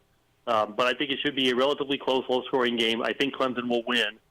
Notre Dame is 3.5-point underdog, I believe. I would take the 3.5 because I think it's about a field goal game. Jerry Palm's with us. A few more minutes on the opening drive. You read him every day over on CBSSports.com. All right, so Cincinnati gets beat last week by UCF. Tulane, out of nowhere, is the highest-ranked Group of 5 team right now. They're like 19, right? Yeah, something like that. Somewhere in that 16. I'm riding the wave of the win at Kansas State. So do they survive this? They still have to play UCF in Cincinnati. If they get beat, everybody's going to have 2 losses. What are we looking at as far as the Group of 5 representative champion? Is Boise State back in play? Would San Jose State potentially be back in play? Is anybody in the Sun Belt? Because there's no front runner anymore, I don't think. Coastal Carolina is still sitting on 1 loss. Yeah, that's right. Coastal Carolina. Yeah. Not that necessarily matters. They could put a 2-loss team in ahead of Coastal Carolina. I predicted in this week's column, I think, that the Group of 5 representative would be unranked. I said it last week. So at the end of the year, I'm expecting Tulane to lose again. I'm kind of expecting Coastal to lose again. They might not be ranked even at 11-1 because their schedule's not great. But it's just one of those years where nobody can get a foothold. The top of the American, the top of the Mountain West would be, in those situations, I think the conferences that are going to, one of those 2 conferences is going to provide that team.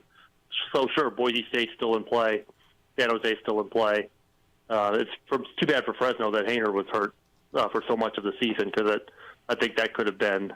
Yeah, losing a UConn kind of takes you out of that contention with 4 losses. Well, although they could still win the league, right? Yeah, no, they could, but a 4-loss Fresno State they're team. not. But they won't make the. Right. They won't make the Cotton Bowl, but they could still win the league. That's right. I wouldn't be surprised if they won the league. I wouldn't either. But I think it's the American or the Mountain West. They can provide a 2-loss champion. It's going to provide whichever of those teams they are. One of them would end up in the Cotton Bowl. All right. As I look through it this week again, go ahead. Well, I'd say, Jerry, Alabama at LSU, the family with Brian Kelly on a nice wave right now. What do you make of that contest? I like Bama.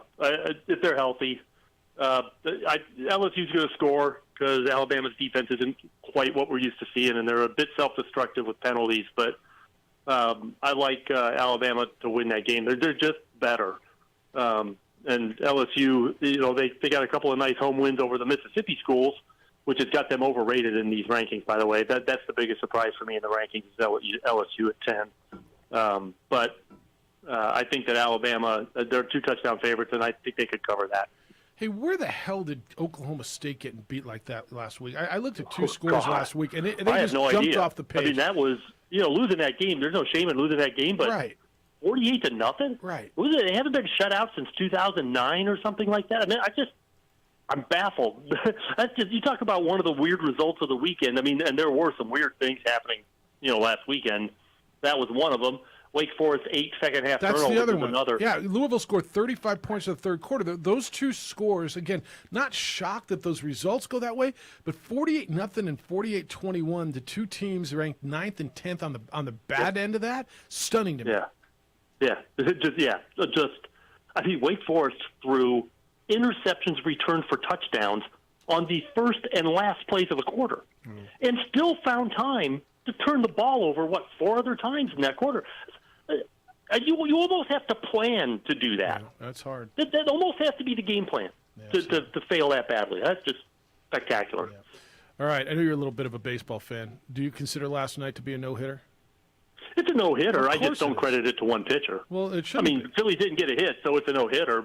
So it's a Houston no-hitter. But I'm not crediting the starting pitcher. He contributed to it. He's one of 4 guys who contributed to it. He contributed the most, but combined, right? You're good with combined or staff no-hitter. Well, yeah. I mean, the Phillies didn't get a hit, so it's a combined no-hitter. But it would be wrong to credit any of the pitchers individually for the no-hitter. We're all on the same page. I've been informed this morning that Twitter has lost its freaking mind over this, that people are saying it's not a no-hitter, and I'm like, I don't know. Define no-hitter. No, I'm not going to go that far. I mean, no hits is no hits. The Phillies didn't get any hits, so that's a no-hitter. But It's not a no-hitter for an individual pitcher. We're all on the same So, page. for me, Don Larson still has the only no-hitter in World Series history, you can attribute to a single pitcher. That's correct. That whole statement is absolutely correct. All right, Tennessee. And here's the other thing. Yeah. Who actually threw the last 9-inning no-hitter in baseball? Because nobody goes 9 anymore. Well, Anymore. No matter how deep in the season you are, nobody pitches 9 innings. We may I'm have just thinking, could you imagine the manager going to take Randy Johnson out of the game in the middle of a no-hitter? That would not work out well for that manager. Thank you. I went on a rant about a half hour ago about this. We're back in the day, and I know everything was greater back in the day, but why with nutrition better now and workout regimens and medicine, everything's better now, but guys can't go 7 innings. But back in the day, guys were throwing 8-9 innings and had 15, 20-year careers, and everything was just fine. Yeah, I get it. Yeah, sorry. You don't have to apologize to me for that one. You absolutely supported my cause, and I appreciate you on that. Enjoy the weekend. We got great stuff this weekend. Who you got? Where'd you end up on Tennessee, Georgia? I'd like Georgia to win, but Tennessee +8. Yeah, I like that too. All right, enjoy the weekend. We'll catch up with you next week. Thanks, Jerry. All right, thanks. Read him on CBSSports.com. Follow him on the Twitter at JPPalmCBS. He is the one, the only Jerry Palm, who doesn't understand why pitchers can't throw past 6 innings, for crying out loud. It's the opening drive on 95.9 FM and AM 610, the Sports Animal. That was not prompted. This report is sponsored by Farm Safe 811. Farm Safe.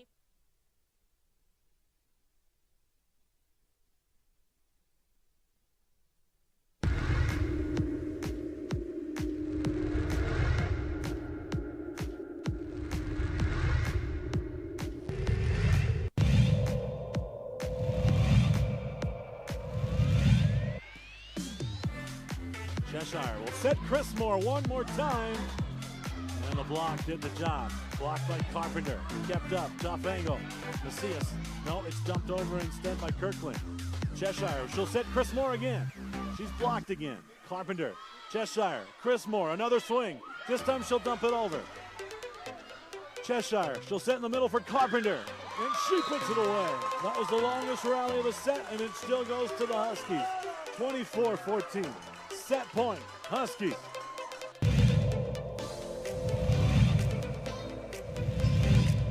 But it falls right to the feet of St. Pius. Opportunity here. Vaughn. Spinaroonie. Shot. Score. 1941. Leo Vaughn gets a second.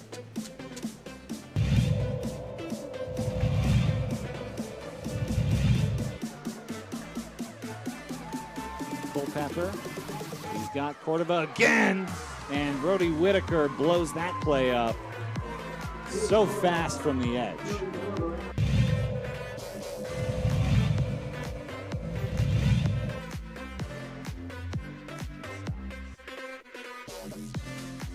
For Babinski shut up in a goal.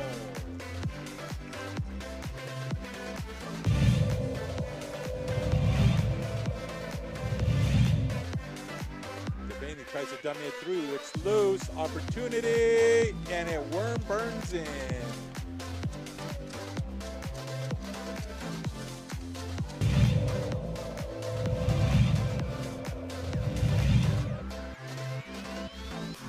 Cheshire will set Chris Moore. Yes!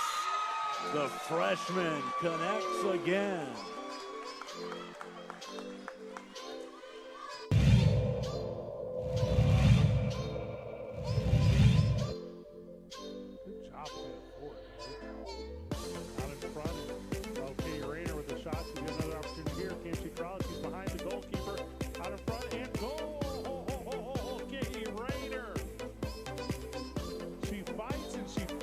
She fights and she scores. Stop the clock for the official.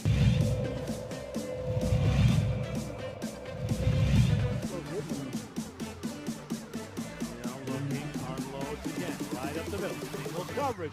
Oh, what a catch! See you later. Turn off the lights. Goodbye, baby.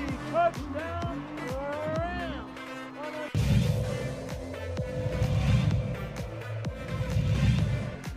pardon me, for Lozano. This time, Culpepper, he's got a man, caught. It's again Tommy Lopez. Lopez breaks a man, and Lopez not stopped at the 3 this time. Tommy Lopez, he's got a huge touchdown.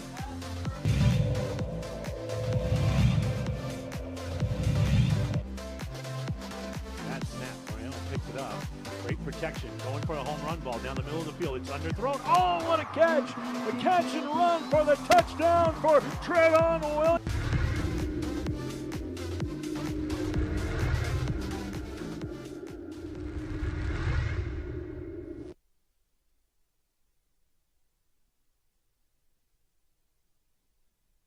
We would like to thank the following sponsors for making this broadcast possible.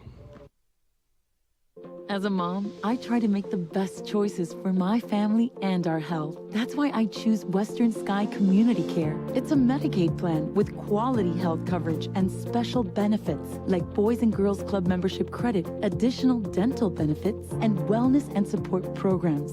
I decide which Medicaid plan is right for us. I choose Western Sky Community Care. Learn more about Western Sky Community Care by visiting discoverwesternsky.com today. Hi everyone, my name is Master Sergeant Jacob Groves. I am a Air Force Special Warfare Pararescueman. Air Force Special Warfare are proud supporters of ProView Network and New Mexico Youth Sports. Air Force Special Warfare operators are critical thinkers. They maintain a high level of fitness, they take initiative, and they don't quit. For more information on Air Force Special Warfare, contact me at the number listed below. U.S. Air Force Special Warfare are proud supporters of ProView Sports. And JJ Buck on 95.9 FM and AM 610, the sports animal. I'm not even sure why this is a debate on this no-hitter thing. Like, I don't see anybody, I don't hear anybody screaming that Christian Javier should be credited with a no-hitter. Do you? Like nobody's saying this is Don Larson and dude threw a no-hitter, and I mean, but it was a no-hitter that collectively they threw no. I don't even understand the argument here. I just think it's because it's the Houston Astros, and all right, people get stuck. I'm telling you, Jeff, this generational thing, and all right, when one thing happens, they compare it to another era. Or I just don't think I don't understand the argument. I'm hearing nobody tell me Christian Javier threw a no-hitter. There's usually, and now didn't we talk about in the game? Now we don't. There's usually not just. There's never just one pitcher in a game anymore.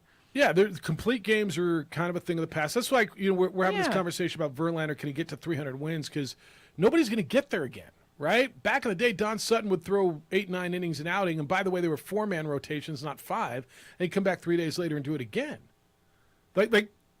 So that's not going to happen. But JJ, who's saying Christian Javier threw a no-hitter? Nobody. They threw a group no-hitter, a collective no-hitter, a staff no-hitter.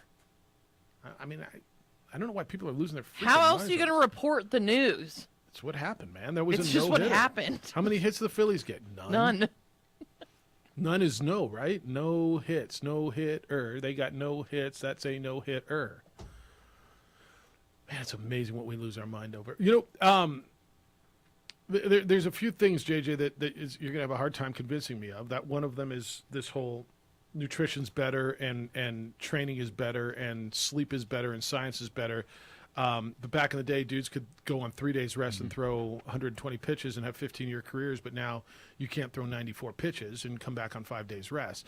That, and the other thing is, you're never going to be able to convince me that Terry Wilson was good enough to be a quarterback in the SEC and not good enough to play for the Lobos. That's the other one. I think the investment has changed in a lot of these guys overall. No, I understand there's a lot more money in it. It's one that it doesn't make a lot of sense, but these guys are getting hurt regardless, and that stat is real.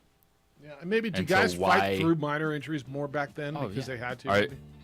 And is velocity that much different overall? I'm not just talking about look at Nolan Ryan, look at you got a 4th, 5th starter on teams that are still throwing 95. Hey, I may lose the visual medium, Adrian. My battery's getting low, and I left my power cord at the office. We'll just move the camera. It's fine. Oh, we might just move the camera, then it'll be fine. 505-246-0610. All right, we're going to reset the baseball for you. Bradley Chubb signed a big deal. A-Raj talked about his team not doing anything at the trade deadline. Aggies won last night. Lobo Soccer lost. Gonzaga might be moving to the Big 12. Gosh, there's so much on the table for you. Oh, and there's footy tonight. And you're sending all kinds of stuff. It's the opening drive. Thank you for remembering you listened to 95.9 FM and AM 610, the Sports Animal.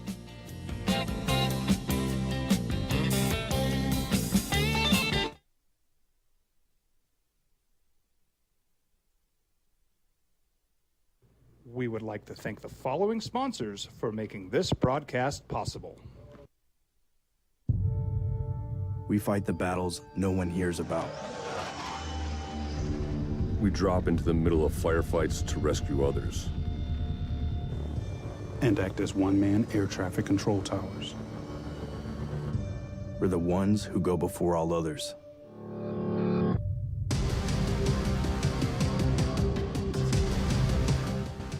U.S. Air Force Special Warfare are proud supporters of ProView Sports. Hi everyone, my name is Master Sergeant Jacob Groves. I am a Air Force Special Warfare pararescueman. Air Force Special Warfare are proud supporters of ProView Network and New Mexico Youth Sports. Air Force Special Warfare operators are critical thinkers. They maintain a high level of fitness, they take initiative, and they don't quit. For more information on Air Force Special Warfare, contact me at the number listed below. U.S. Air Force Special Warfare are proud supporters of ProView Sports.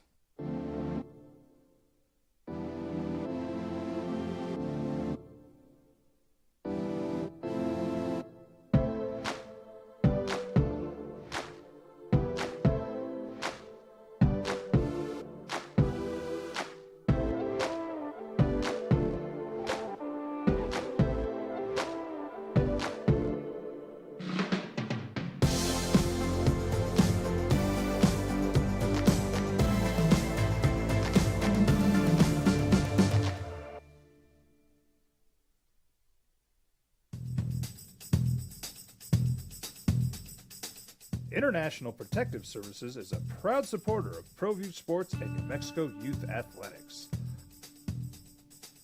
IPS provides residential and commercial security services in the Albuquerque metro area. For more info, please call 505-897-2420 or visit internationalprotectiveservice.com.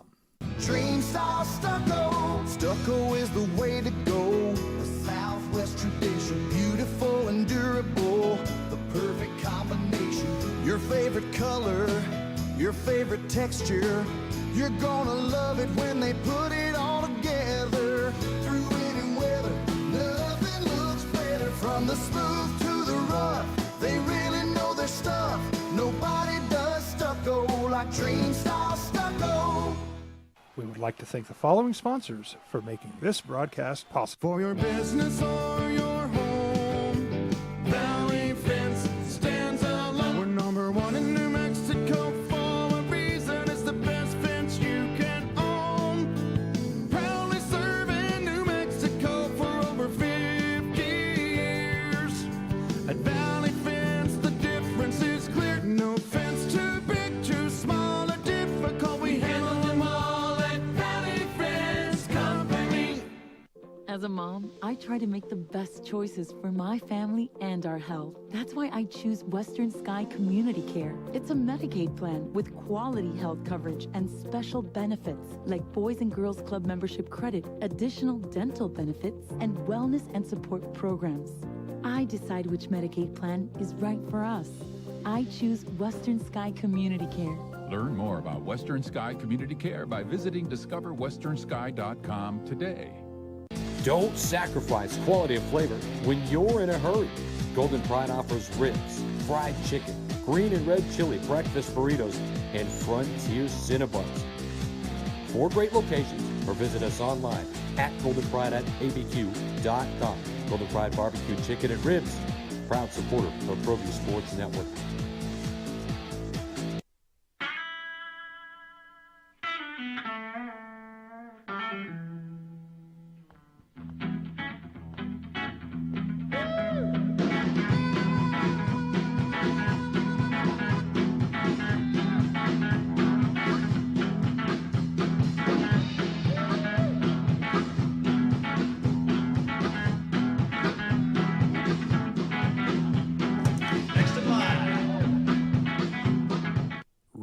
is a proud supporter of ProView Networks.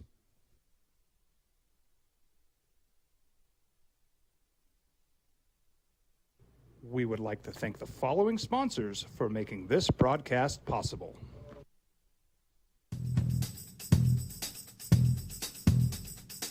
International Protective Services is a proud supporter of ProView Sports and New Mexico Youth Athletics.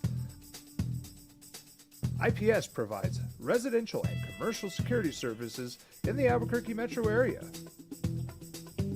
For more info, please call 505-897-2420. Sports show in New Mexico for 5 years running. This is the opening drive with 3-time New Mexico Sportscaster of the Year, Jeff Symbieta and JJ Buck. Pretty simple definition. They didn't get a hit. That's a no-hitter. 2-2 is a series. We got a World Series, boys and girls. It will be a long series, at least 6, potentially 7. Astros win 5-0 last night in Philadelphia, a combined no-hitter. Christian Javier goes the first 6.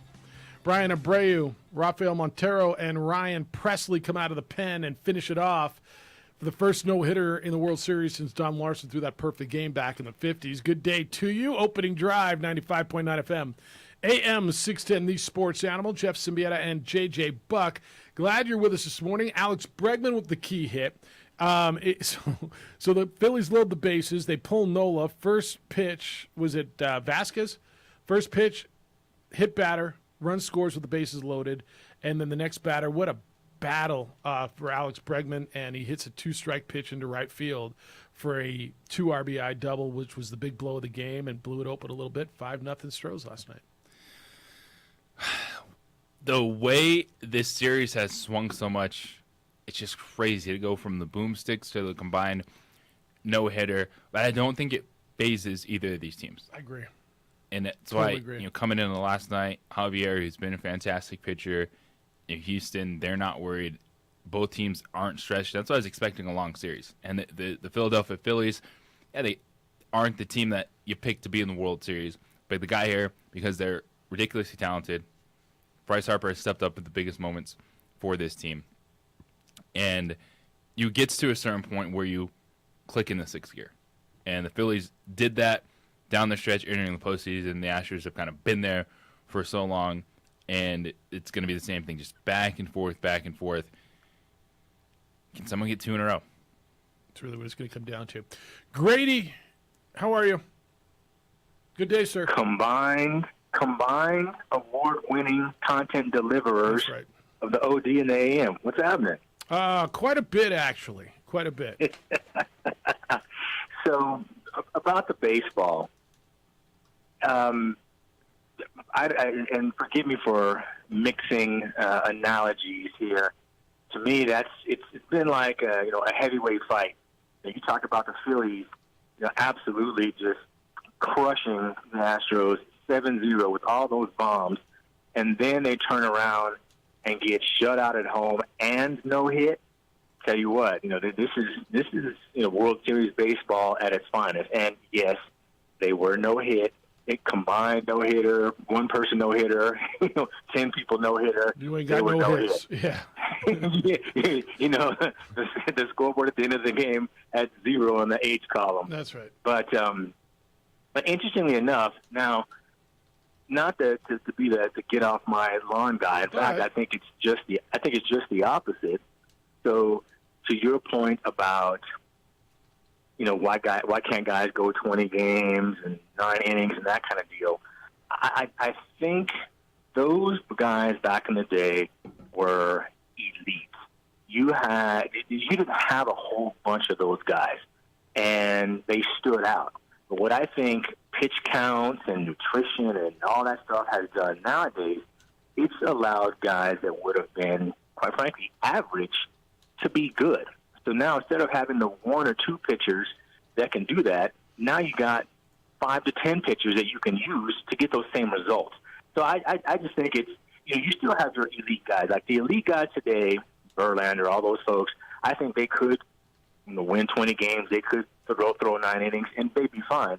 I just think that the science now it doesn't take away from the top. It's just raised the floor. It's brought in more guys that just, quite frankly, wouldn't have been able to do that way back in the day. So I think it's more of a it's a numbers game. And heck, do I got 5 guys to work with, or do I got 10 guys to work with? Well, I think there's a big piece of that. So, Grady, I think the game has changed. And, JJ, if I can run a guy for 6 innings and then do what they did last night, I can have a guy come in and just throw me 1 inning and empty the tank, right? I got my 7th inning guy, my 8th inning guy, and my 9th inning guy, and they just can come in and throw gas. And to your point, there's more guys who can do that and specialize that. So I think it's a strategy more so than a physical thing. But then you got a night like last night where, well, he hit 94 pitches, and we don't want to kill the guy. He's throwing a no-hitter in the World Series, for F's sake, you know? But then it's also things like it's a series. And at 94 pitches, could he be an arm available in Game 7 versus 134 pitches? Yeah, I think all that plays into it. I think that's right. Yeah, actually, I think, JJ, that's a great point. It is a series. So, again, way back when, you might have to leave your ace out there, whereas nowadays you don't. And the accolades of a single pitching no-hitter aren't necessarily what's driving a lot of these guys nowadays. So I think so. And just that's good. Super quick on Gonzaga to the Big 12, you got Texas Tech, got Baylor, got Kansas, got Cincinnati, and BYU. Houston. Yeah, Houston. Iowa State. There's no bigger Mountain West honk than I am, but I tell you what, that's a better basketball league, I think, head and shoulders than the Mountain West. That's the best basketball league in America. I mean, that's not just better than the Mountain West. That's the best basketball league in America.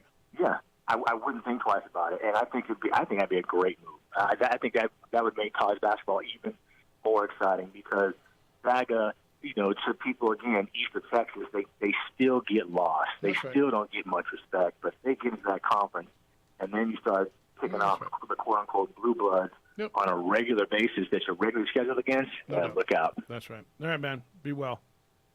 Appreciate the time. See ya. That's not arguable anymore, right? Especially if Gonzaga joins. But they won the last 2 national championships.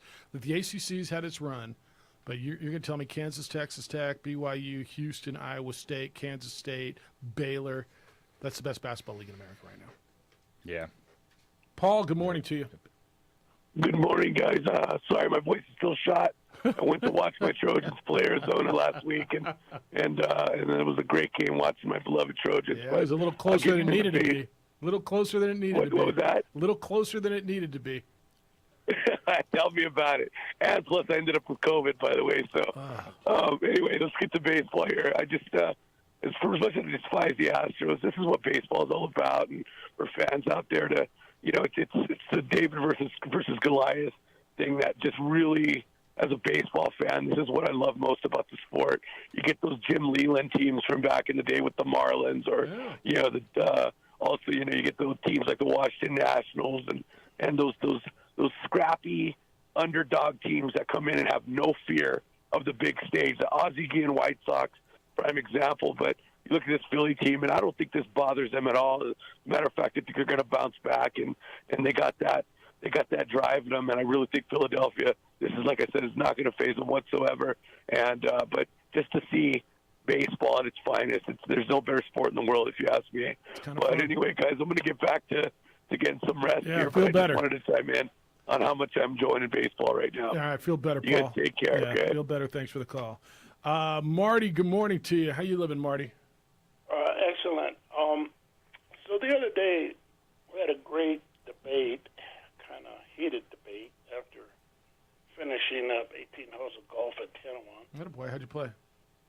Well, I always play great, but the heated debate was after some Guinness and Modelo and those things was, are golfers athletes? Yes, they are. I disagree. Okay. See, and if you put that in the category of pickleball, bowling, cornhole, fishing. Why would you put it in that category, though? It doesn't belong in the category with fishing and cornhole and those things. Not finished. Horseshoes, skateboarding. Not finished. But this is what ESPN, Sports Illustrated, classify as sports. Okay. So if you're not running, doing something sideways, moving laterally. It's not a sport. If you're driving around on a golf cart, drinking, having a cigar, doing a $25, $50 Nassau, you're pressing 4 hours, 4.5 hours out at the resort, whatever. Are you an athlete? Yeah. All right. So what about nowadays? What about the pros, the ones who are walking 5 days in a row with the Pro-Am? And are they athletes? Got caddies. All right. So they're not carrying their bag. They're still out there doing an athletic thing. Like, you ever watch a football player try to hit a golf ball? Now, we didn't go that way. So our golfers. Okay. Athletes. Fair enough. Okay. So are you a senior citizen? I'm not. Are you an athlete? I used to be. So are golfers athletes? No. Okay. Oh, that's our debate. Nowadays, with the theme going, what you guys are going with, comparing today's sports athletes, yesterday's sports athletes, the sixth inning pitcher, designated hitters, et cetera, you got to put asterisks on certain stuff nowadays, Yeah, Why are you records whispering? being broken, but All right, no, that's good, and we'll take it. Marty, appreciate you. What? Yeah. So by the way, where'd you end up? Did you guys still? Everybody, you didn't settle anything, right? You had a big, long, 18-hole argument, and everybody's. They because they're with their sons, their grandsons, blah blah blah. So they said, "Oh, my son did this, my grandson." Golf's they're not athletes. All right, we'll disagree on that. But you drive a golf cart for 4 hours. Yeah, but their sons are not. Tiger Woods does not drive a golf cart. Nor do their grandsons. But yeah, the point is. What? I'll call you next week. All right, it's good to hear you. Thanks, Marty. What? We can agree to disagree, right? Of course. Yeah, But what does that have? It doesn't make sense to me. Pro golfers are there's no argument. First of all, they're in great shape, but look at the fat guy who's out there. Okay, you're right, but he's still walking. Like you take a lot of these guys who you consider athletes, make them, even if they have a caddy, go walk five days in a row at Augusta National, or at the Olympic Club, or some of these tough. And by the way, the golf swing is an incredibly athletic move. There's so many things to it. It is athletic. Now, are there different kinds of athletes? Is a runner an athlete? Well, all they do is run, Jeff. There's different athletic skills. Playing basketball, jumping, running, swinging a golf club, hitting a tennis ball, hitting a baseball. There's different sorts of athletes, but yes, they're athletes. Okay, and if you want to talk about like the drinking and the driving the golf cart, that's what any adult does who used to be an athlete, who participate in like sports for fun or whatever you want to call it, like softball leagues or playing softball or baseball or basketball. It usually involves drinking or just having fun. Like Yeah. that was not a good comparison. You can have a beer and play softball because it happens every day. Yeah. But you know what I mean, like Tiger Woods. Well, maybe John Daly, but Right. like besides that, We don't have enough to argue about. today. anyways, Yeah. that was so silly. All right, if you're there, stay there. I gotta hit this break. 505-246-0610. That's an age-old argument. Let's bring that one up in June. Totally. When we're out on a golf course, by the way. Totally. Yeah, can we do that? All right, many men and women struggle with hair loss. They don't know what to do about it, don't know where to go. So if you're concerned about your thinning hair, you should know about industry-leading cutting-edge treatments to reverse that trend and restore your hair. New Male helps men and women feel better and look better by getting their hair back. New Male's medical professionals walk you through the process. You choose the procedure that's best for you. Platelet-rich plasma hair therapy, using your own platelets to stimulate stem cells deep in your hair follicle to stop hair loss and regrow hair. To an FDA-cleared clinical hair restoration laser, proven to regrow hair. NeoGraft hair transplants, producing natural-looking results in less than a week. There's no linear scarring. Men, ladies, call New Male at 505-652-1688. 505-652-1688 or online at NewMale, NUMALE.com. And guys, New Male also helps men all over the country deal with problems like fatigue and depression, weight gain, even erectile dysfunction. With industry-leading testosterone replacement, men feel better, perform better, and it's kind of time to deal with those things, isn't it? Call New Male. Schedule your appointment today right here in Albuquerque at 505-652-1688, 505-652-1688, or online at newmail.com. Haters gonna.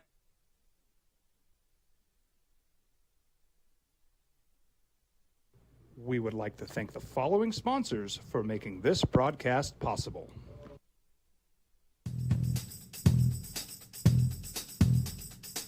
International Protective Services is a proud supporter of ProView Sports and New Mexico Youth Athletics. IPS provides residential and commercial security services in the Albuquerque metro area. For more info, please call 505-897-2420 or visit internationalprotectiveservice.com. Hi everyone, my name is Master Sergeant Jacob Groves. I am a Air Force Special Warfare Pararescueman. Air Force Special Warfare are proud supporters of ProView Network and New Mexico Youth Sports. Air Force Special Warfare operators are critical thinkers. They maintain a high level of fitness, they take initiative, and they don't quit. For more information on Air Force Special Warfare, contact me at the number listed below. U.S. Air Force Special Warfare are proud supporters of ProView Sports. As a mom, I try to make the best choices for my family and our health. That's why I choose Western Sky Community Care. It's a Medicaid plan with quality health coverage and special benefits like Boys and Girls Club membership credit, additional dental benefits, and wellness and support programs. I decide which Medicaid plan is right for us.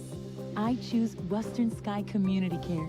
Learn more about Western Sky Community Care by visiting discoverwesternsky.com today. We fight the battles no one hears about. We drop into the middle of firefights to rescue others. And act as one-man air traffic control towers. We're the ones who go before all others.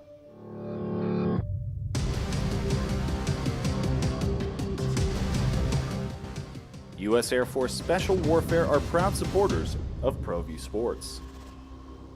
We would like to thank the following sponsors for making this broadcast possible. Everguard Roofing and Solar. For nearly 20 years, Everguard Roofing and Solar has been working with New Mexicans to enhance their homes and businesses. For all your roofing and solar needs in New Mexico, call 505-821-9543. Hi everyone, my name is Master Sergeant Jacob Groves. I am a Air Force Special Warfare Pararescueman. Air Force Special Warfare are proud supporters of ProView Network and New Mexico Youth Sports. Air Force Special Warfare operators are critical thinkers. They maintain a high level of fitness, they take initiative, and they don't quit. For more information on Air Force Special Warfare, contact me at the number listed below. U.S. Air Force Special Warfare are proud supporters of ProView Sports.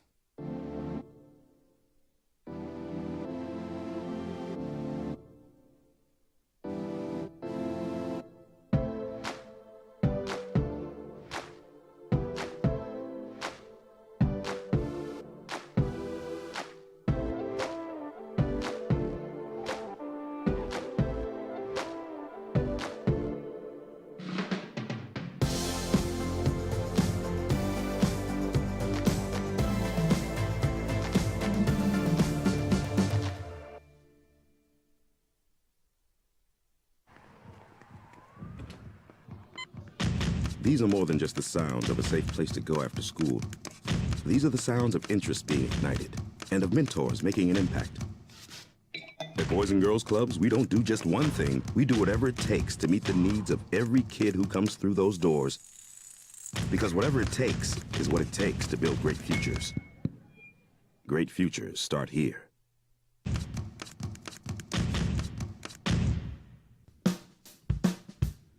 Well, I'm going to the frontier, walk up to the cashier, order up a root beer and a number one. Cover it with green stuff, one scoop is not enough. Find a booth that's real tough, back by the Duke. Meet my family, meet my friends in the quirkiest restaurant I have ever been. All of Albuquerque's favorite spot, it's the Frontier Restaurant. So I come in here every day, as do you, and we have these big, long pre-production meetings. We kind of go through everything that we're going to do. And sometimes, actually oftentimes, this thing goes so totally like I never thought it would. Like I had no. Did you think we're going to be debating what is a no-hitter and what's an athlete today? Absolutely not. I don't want to debate. No, we're what's not. an We're not athlete. doing that. We're not doing that. Yeah, we're not doing that. Don't think there's a debate there. I think you could say professional golfers are athletes, but you can put them on the lower end of the athlete scale. Fine. Which is fine. And ends of story. Yeah, and now I'll give him this. Don't give him anything. No, I'll give him. You shall get nothing. Jeff, if you're do not entertain if you're an that. older guy riding in a golf cart, are you an athlete? I still think that's athletic. I still think swinging a golf club and doing all that's athletic. It's activity. Well, there's a difference between activity and a game and an athlete. All right, 505-246-0610, 888-922-0610. Emails come in at jeff@sportsanimalabq.com, jj@sportsanimalabq.com. I probably should get to some of your correspondence today if it's going to contribute. You guys are all over the place today. JJ, the headline or the subject line on this email is Heather Gonzalez. Comparing Heather Dyke, Lobo women's soccer coach. This is the guy who doesn't like Danny Gonzalez? Well, this dude really wants to fight this morning. Yeah, what is going Well, on, let's see y'all? let's It's see what he has to say. Thursday. It's James who says, how many times in the next week do we hear, in women's soccer, the team on the pitch isn't always standing in the winner's circle? The best team on the pitch. In women's soccer, the best team on the pitch isn't always standing in the winner's circle. It's from James. So basically, he's calling Heather... I don't know what you want out of coaches. It's funny. Mm-hmm. Yeah, coaches should just say, yeah, we stink. We're not very good. And we shouldn't win. And so, I don't know. Heather, by the way, let me just give you, because I know this is personal. How many times? Once? Well, I know this is personal to you. Heather is one of the best coaches in women's soccer in the country. She is on the staff of the U.S. national team. She is on the staff for a professional soccer club. She has won 5 championships, I believe, if you combine regular season and conference tournament championships. She's gone to the NCAA tournament. She's passed up jobs at another level. Her team lost 0-0 in a shootout yesterday in the semifinals of a conference tournament. And so if that's a con job, okay, I'll let you take it because I know you were there last night. There's no excuses. They weren't good enough last night. They've had too many games where they couldn't finish. When you dominate possession, you dominate attempts, you got to score. And this team was like stuck in fifth gear all season long. They just couldn't get that next level. And it was incredibly disappointing. Everyone will tell you that. They were hurt after that game, but there's no con about it. And there will be absolutely zero Heather Dyke and women's soccer slander on this show because they have been successful. They develop players. They have all conference players. So you can take that email and never send it again, dude. Like, I'm not going there with that. You want to say, hey, it's disappointing you didn't score versus San Jose State? Yeah. And all those players felt that after the game last night. All those players on the pitch, and when they fell to their knees after realizing they couldn't score about San Jose State, knew they were not good enough. But they're not conning anyone. You outshot them 30-2, 10-1 shots on goal. Should you fire the coach now? Because you get through that? No. Okay. Just asking. So that's the only reason that program's competitive. Yeah, I'm just asking. It's because of that coach, the relationships that she builds with players, the talent that she keeps here. Like, Jaden Edwards could have easily transferred and started at a power program this year. She's on the Mac Herman Trophy watch list, one of the top 60 players in the country. She stayed here. Played one more season. We don't see that many places. Told you, at man, this she's level. my favorite thing about soccer. She's the only, like one of the few things that keeps me there. Gopher says, when do we get the official OD Breeders' Cup picks? Jeff, I'm dying to watch Fightline. Lightly raced and late bloomer, this horse has just annihilated the 5 fields faced. He's putting up numbers haven't seen since Degar won 16 in a row in 96. All right, so we probably not today. You're going to get Breeders' Cup picks. I don't know. Tella says, just like Part-Time Show had her parlay. Ooh, see what he did there? That's not right, man. Everybody's on the hate train today. Also, why are people so weird about my show, and college football sometimes gets in the way of it? Like, it's not that weird. Damn. Sometimes Isotopes gets in the way. Like, yeah, I know. I'm sorry that Ohio State has a little more leeway than my show right now. That's crazy. It says, Guys are haters. did you have in your parlay San Jose State versus Wyoming for the Mountain West Championship belt in Albuquerque? No, I didn't. How much is that going to pay? It says not going to be 8 people in the stands for that thriller, Jeffrey. Tell us is just full of positivity today, huh? I mean, just Phil, can we get something that... Garcia, what do we expect Saturday, Jeff? Late bye weeks go two ways. A team comes out rested and ready to save their season, or the bye week gave them little taste of freedom and they're just going through the motions, waiting for the season to be over so they can get more. What do you expect out of Lobo football side? We really haven't talked about this a lot. A team that's going to be competitive defensively and struggle to score and maybe get beat, low 20s to something team. High 20s. High 20s. You expect them to give up high 20s? They haven't scored a touchdown in 11 No, I understand that. quarters. I understand Something that. teens? It's been a while. Throw a parade. When was the first quarter against Wyoming? What was the date on that game? Was it a month ago? No, honestly, what was the date of the Wyoming game? October 8th. And it'll be, what's today? It'll be November 3, 4, 5th. 5. So damn near a month they haven't scored a touchdown? Damn. Yeah. Well, your new offensive coordinator has had time to devise something and go find a receiver somewhere. I don't know. What do I expect? I expect them to be competitive and be good defensively. You're going to have to show me before I'm going to buy in again they're going to be good offensively. That's kind of where I am. It's even worse at AAA, Jeffy. This is from Gene. I don't recall a lot of games the starting pitcher went more than 60 pitches for Albuquerque's AAA franchise this year. If they went 80, OMG, Sushan was selling it like it was a Christmas miracle that their arm didn't fall off. P.S. It's not like that in college baseball. It's not unusual for a guy to play 110 to 120. Is it business? Is it because in college the bench is so bad you got to ride your starter as long as you can? I maybe. Look, I think there's just been a change in philosophy in baseball. The more we talk through this on pitchers, why back in the day they can go 7th, 8th, 9th inning. I just think it's a philosophy change. Dave Roberts certainly is leading the charge in this for the Dodgers over the years, where you ride your horse. If he can get you through 6, you got your 7th inning guy, you got your 8th and your 9th, and basically there's no pacing. These guys just come out and unload and empty the tank and give it everything in one inning because you're going to the next guy, right? I mean, it's just a philosophy change as much as it is probably physical and analytics, don't you think? Yes.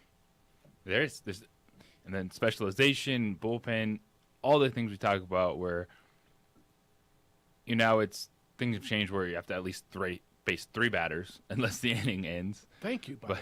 Thank you to that. So it's not like, let's go left, right, and burn all my pitchers. Lars says it's going to be cold, Hefe. 40 degrees and wind and snow at post time in Logan. Do the conditions favor the Lobos or Utah State? I'm going to say Lobos. They're not throwing the ball all around the yard.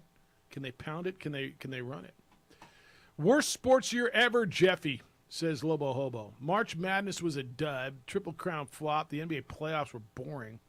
The Major League Baseball playoffs have become a snoozer. Have they? Were the NBA playoffs boring? I kind of remember Steph Curry going through that, and the final against the Celtics was fun. There were some good ones early. I mean, I don't know. Maybe. If you want to believe it was the worst ever, then yeah, maybe it was. All right. I got Jason's email still. You can keep them coming. 505-246-0610. 888-922-0610. Get in on everything we've been talking about. Astros and Phillies, that was a no-hitter last night. A no-hitter in the freaking World Series. Are you kidding me what we saw last night? History, and yet we're fighting. Did we really see history? We're having an argument. Well, we're not. But some people are having a meltdown on Twitter. Did we really see what we saw last night? Define no-hitter. Well, they got 0 hits. Okay, no-hitter. Yeah, but there were 4 pitchers. That's right. 4 pitchers no-hit you. That's how that is. It's the opening drive on 95.9 FM. And AM 610, the sports animal. The Jim Rome Show. You know that running.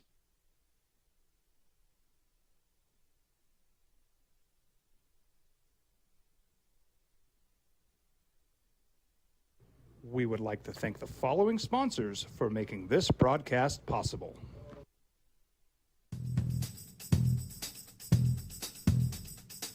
International Protective Services is a proud supporter of ProView Sports and New Mexico Youth Athletics. IPS provides residential and commercial security services in the Albuquerque metro area. For more info, please call 505-897-2420 or visit internationalprotectiveservice.com. Hi everyone, my name is Master Sergeant Jacob Groves. I am a Air Force Special Warfare Pararescueman. Air Force Special Warfare are proud supporters of ProView Network and New Mexico Youth Sports. Air Force Special Warfare operators are critical thinkers. They maintain a high level of fitness, they take initiative, and they don't quit. For more information on Air Force Special Warfare, contact me at the number listed below. U.S. Air Force Special Warfare are proud supporters of ProView Sports. We fight the battles no one hears about. We drop into the middle of firefights to rescue others. And act as one-man air traffic control towers. We're the ones who go before all others.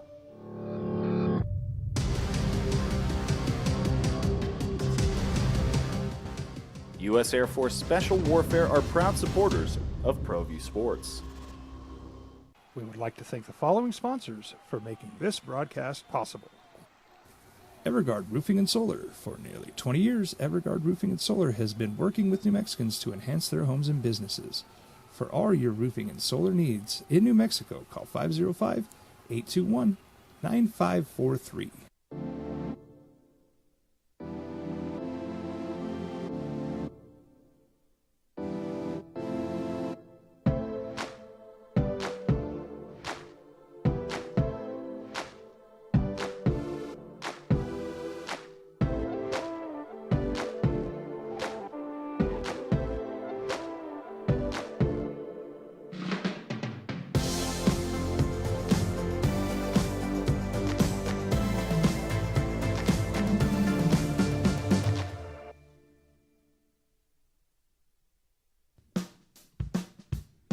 Well, I'm going to the frontier, walking to the cashier, order up a root beer and a number one. Cover it with green stuff, one scoop is not enough. Find a booth is real tough, back by the Duke. Meet my family, meet my friends in the quirkiest restaurant I have ever been. All of Albuquerque's favorite spot, it's the Frontier Restaurant. The Frontier Restaurant is a proud supporter of ProView Networks.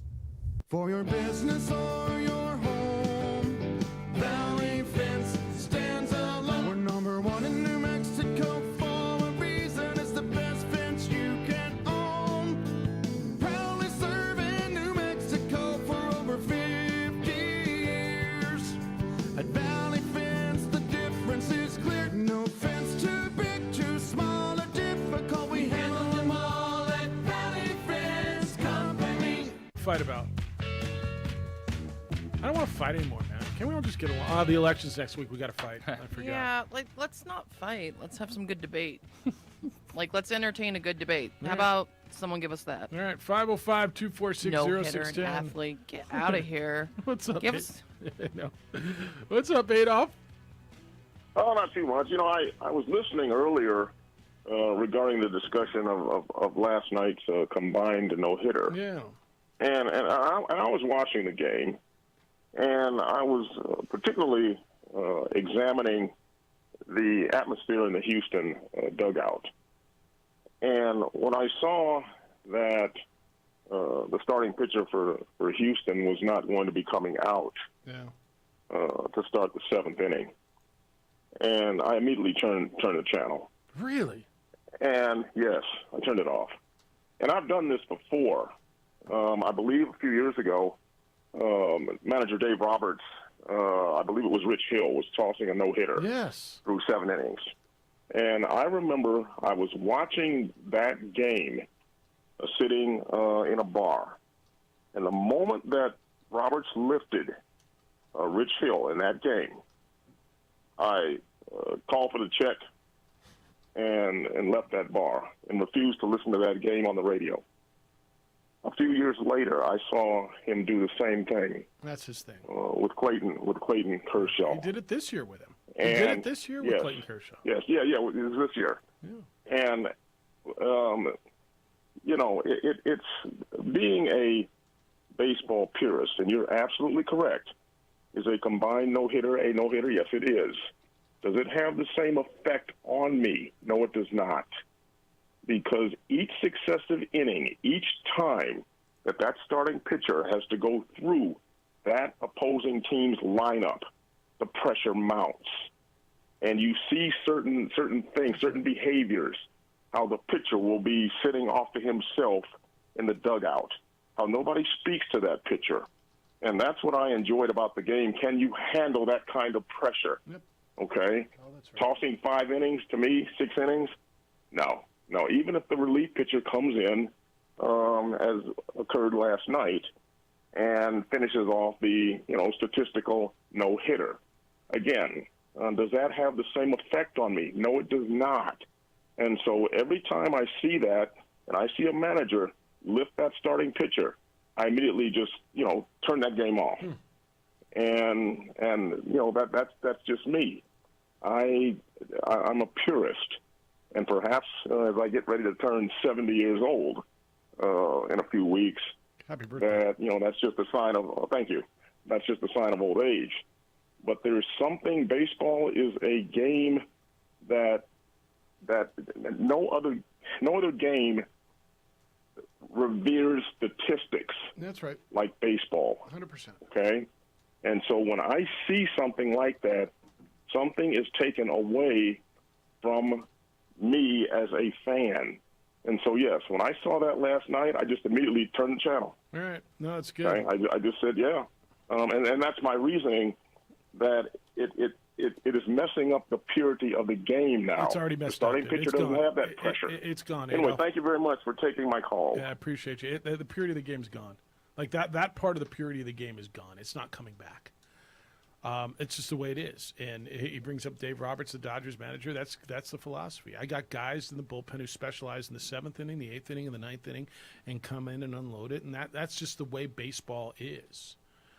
If you grew up when Adolph did, even when I did, guys throwing complete games, it was a stat. Steve Carlton would throw forever. Don Sutton would throw forever. Jim Palmer. Some of those guys, that's just the way it was. And they come back 3 days later and do it again. And that the conversation is this is the crazy part. Is it a combination of philosophy and physical science? Well, nutrition and training and rest and all the physical stuff is exponentially better now. You would think guys would be able to go more now. Instead of 4-person staffs like they used to have back in the day, you have 5, so you have the extra day rest. And you have all the nutrition and all the training and all the rehab, and they're throwing way less innings. And your point on the investment is right. There's such a obviously deep investment. something is off with all that being said, and yet guys getting hurt like crazy. Half Major League Baseball pitchers are going to go on the injured list. And I wonder if it's because it's precaution. Well, I got a little tweak in my hip. Yeah, you're throwing I'm through that shutting you stuff down. back in the day, you're yeah. throwing through that stuff. Yeah. Hey, Sean, good morning to you.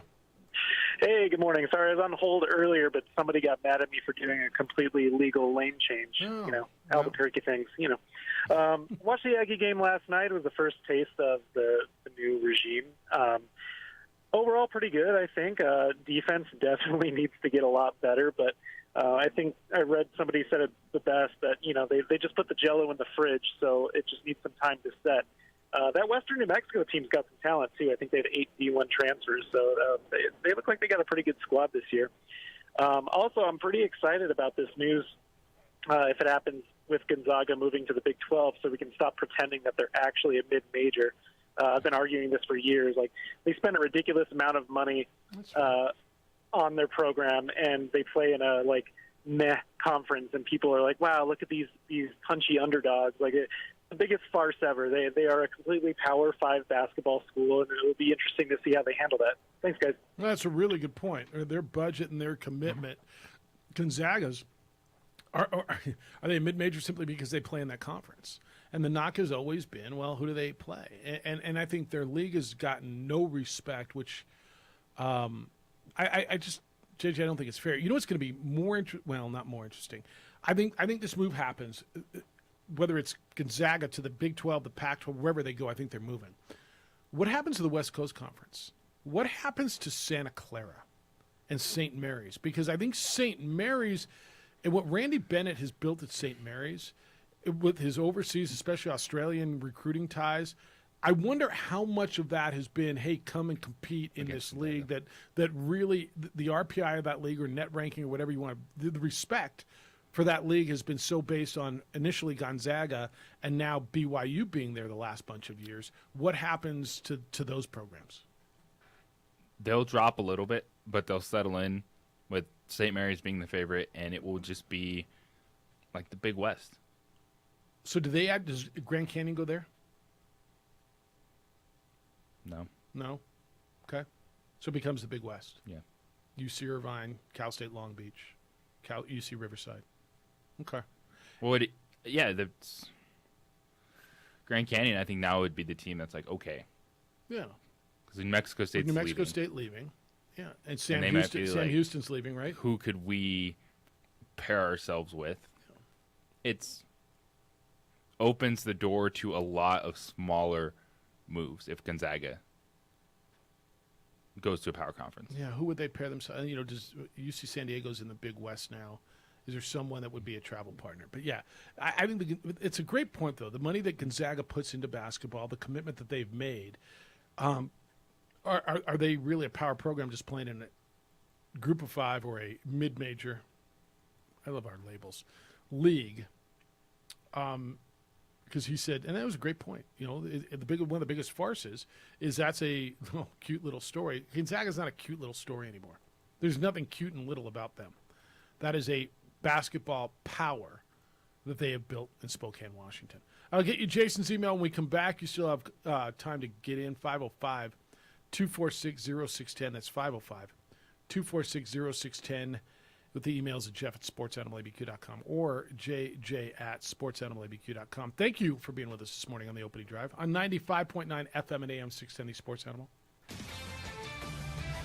This is Boomer Esiason with the CBS Sports Minute. The 5 teams currently 4-4 in the I NFL. try I to give make San the best Francisco choices still a for my family and our health. That's why I choose Western Sky Community Care. It's a Medicaid plan with quality health coverage and special benefits like Boys and Girls Club membership credit, additional dental benefits, and wellness and support programs.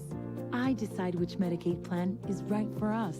I choose Western Sky Community Care. Learn more about Western Sky Community Care by visiting discoverwesternsky.com today.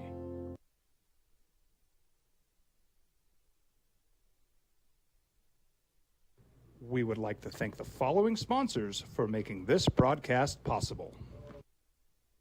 Dream style stucco. Stucco is the way to go. The Southwest tradition, beautiful and durable. The perfect combination. Your favorite color, your favorite texture. You're gonna love it when they put it all together. Through any weather, nothing looks better. From the smooth to the rough, they really know their stuff. Nobody does stucco like Dream Style Stucco. We would like to thank the following sponsors for making this broadcast possible. Everguard Roofing and Solar. For nearly 20 years, Everguard Roofing and Solar has been working with New Mexicans to enhance their homes and businesses. For all your roofing and solar needs in New Mexico, call 505-821-9543. Hi everyone, my name is Master Sergeant Jacob Groves. I am a Air Force Special Warfare Pararescueman. Air Force Special Warfare are proud supporters of ProView Network and New Mexico Youth Sports. Air Force Special Warfare operators are critical thinkers. They maintain a high level of fitness, they take initiative, and they don't quit. For more information on Air Force Special Warfare, contact me at the number listed below. U.S. Air Force Special Warfare are proud supporters of ProView Sports. We fight the battles no one hears about. We drop into the middle of firefights to rescue others. And act as one-man air traffic control towers. We're the ones who go before all others.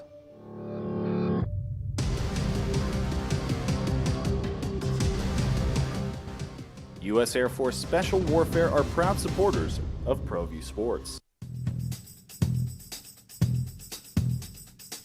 International Protective Services is a proud supporter of ProView Sports and New Mexico Youth Athletics. IPS provides residential and commercial security services in the Albuquerque metro area. For more info, please call 505-897-2420 or visit internationalprotectiveservice.com. Well, I'm going to the frontier, walk up to the cashier, order up a root beer and a number one. Cover it with green stuff, one scoop is not enough. Find a booth is real tough, back by the Duke. Meet my family, meet my friends in the quirkiest restaurant I have ever been. All of Albuquerque's favorite spot, it's the Frontier Restaurant. The Frontier Restaurant is a proud supporter of ProView Networks. Don't sacrifice quality of flavor when you're in a hurry. Golden Pride offers ribs, fried chicken, green and red chili breakfast burritos, and Frontier Cinnabons. 4 great locations, or visit us online at goldenpride@abq.com. Golden Pride Barbecue Chicken and Ribs, proud supporter of ProView Sports Network. We would like to thank the following sponsors for making this broadcast possible. Everguard Roofing and Solar. For nearly 20 years, Everguard Roofing and Solar has been working with New Mexicans to enhance their homes and businesses. For all your roofing and solar needs in New Mexico, call 505-821-9543.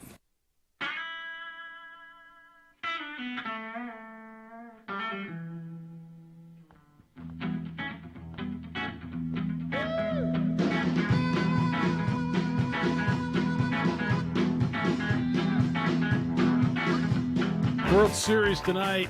You get game 5, 2-2 is where we are. You get NFL tonight here on the Sports Animal. We will have, we get Lobo basketball tonight on the Sports Animal. Lobo women's basketball tonight. Lobo women in Fort Lewis. JJ will have the call tonight. On your Amazon, you get the football. Houston, Philly. 505-246-0610. What? I'm rooting for combined no-hitters the rest of the series. Oh, combined. Nobody gets a damn hit the rest of the way. Nope. I know. I'm voting for that. Is it a combined shutout too, or can you only throw a shutout if it's a complete game? I don't know anymore. Just asking. Hello, David. How you living? Well, between losing lottery tickets and Christmas shopping and packing, ultimately kind of good and bad. Sorry, man. Otherwise, I'm reminded, the longest game ever played in baseball ever was 50 innings in Japan, and the joke was, out of honor they bowed, but out of exhaustion they couldn't stand back up. So if there's any record-breaking thing, I'd like to see a 50-inning game.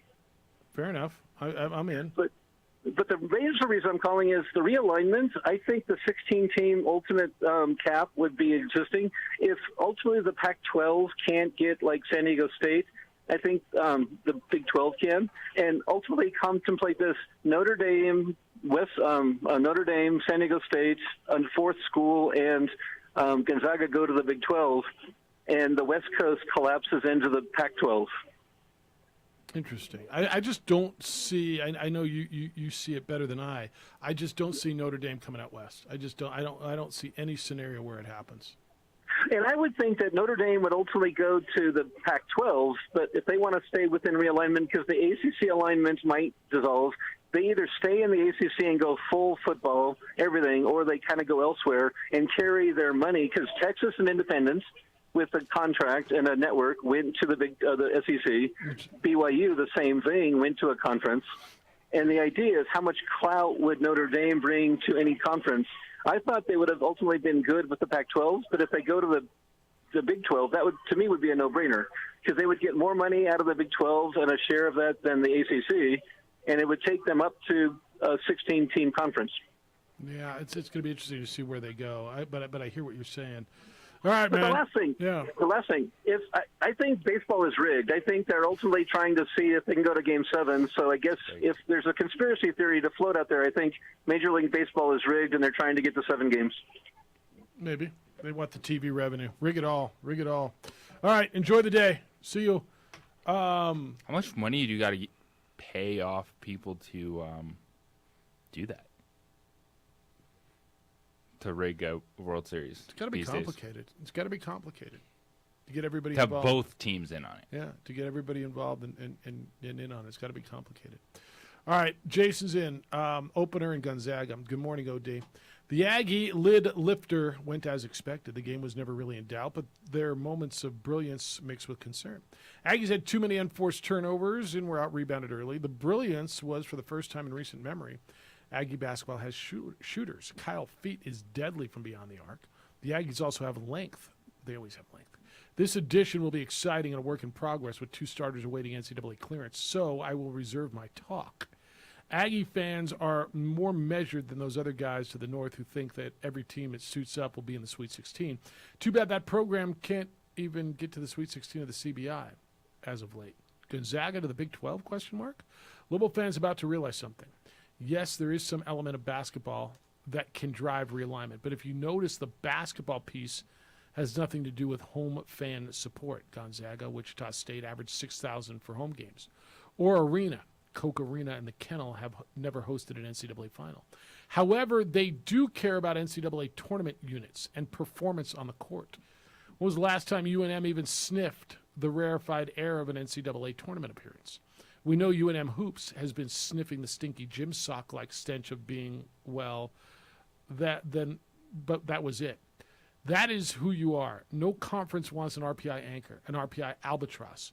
That is what UNM Hoops brings to the table. No NCAA tournament units, no tournament run, just what-ifs and grainy footage of other people celebrating on your court in a game in which you didn't even play. Here's the question. What does the Mountain West become in hoops if San Diego State leaves the Mountain West for the Big 12?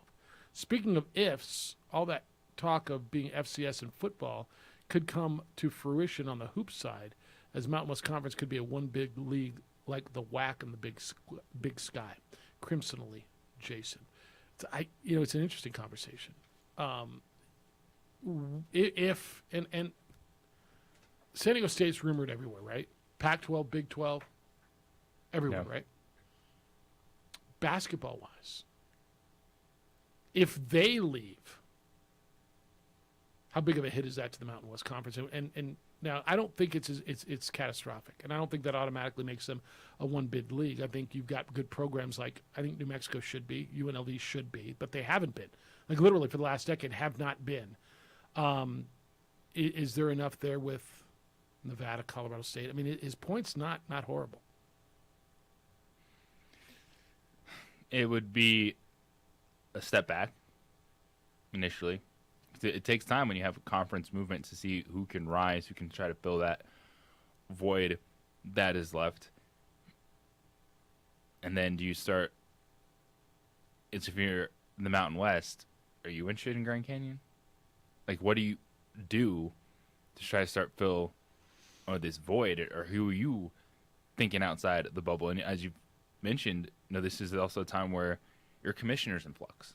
So who can be having these conversations? Who's trying to lead the way for the Mountain West Conference with Gonzaga flirting and just sitting back going, all right, give us your best offer.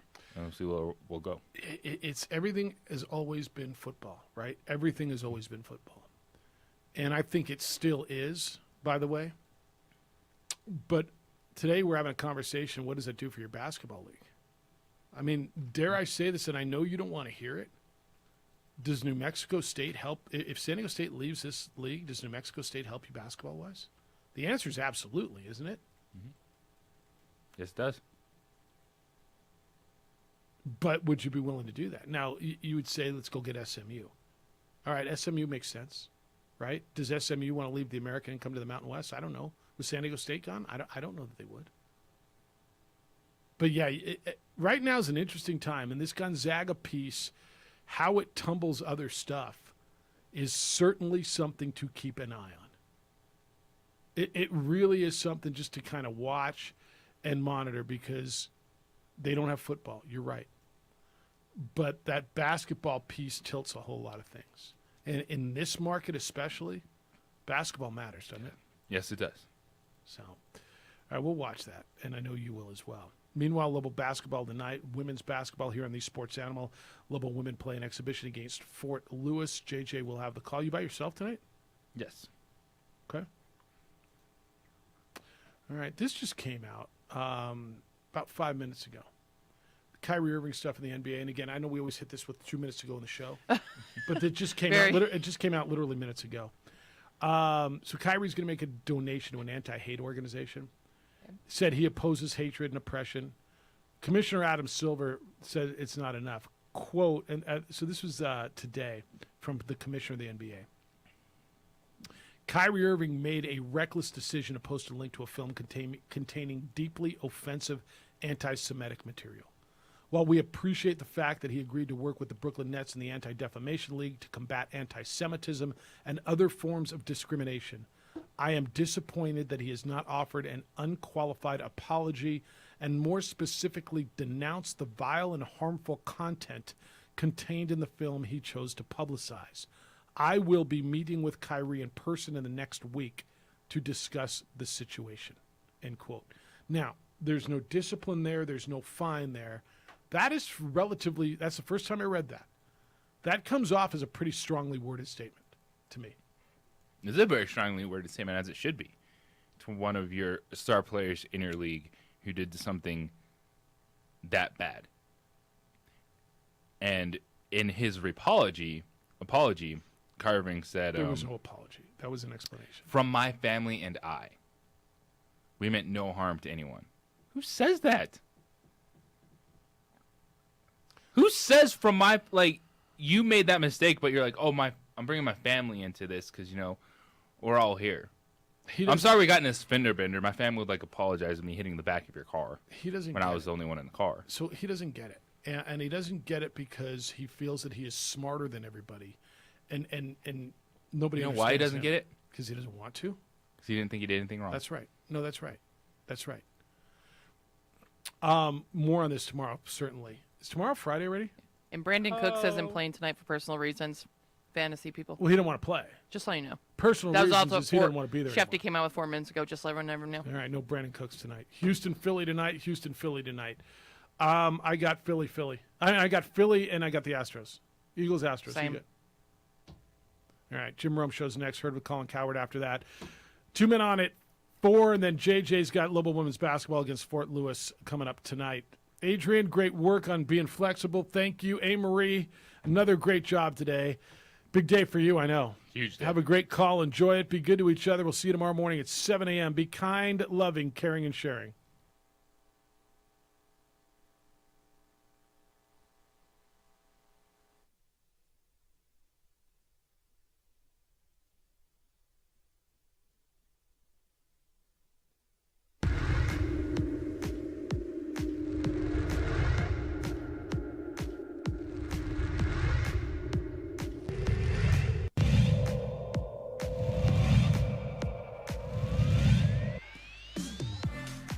Cheshire will set Chris Moore one more time. And the block did the job. Blocked by Carpenter. Kept up. Tough angle. Macias. No, it's dumped over instead by Kirkland. Cheshire. She'll set Chris Moore again. She's blocked again. Carpenter. Cheshire. Chris Moore. Another swing. This time she'll dump it over. Cheshire. She'll set in the middle for Carpenter. And she puts it away. That was the longest rally of the set, and it still goes to the Huskies. 24-14. Set point, Huskies.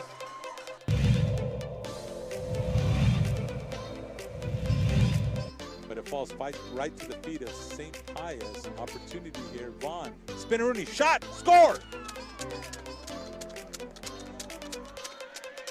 1941. Leo Vaughn gets a second.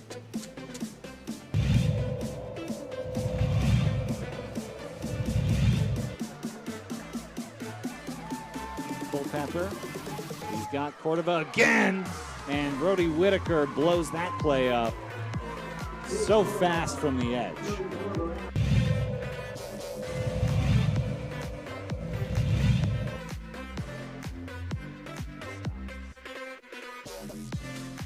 For Babinski shut up and a goal.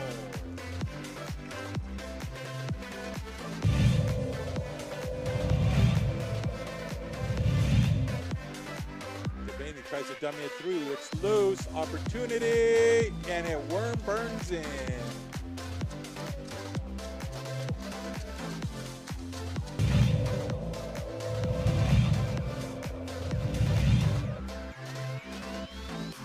Cheshire will set Chris Moore. Yes! The freshman connects again.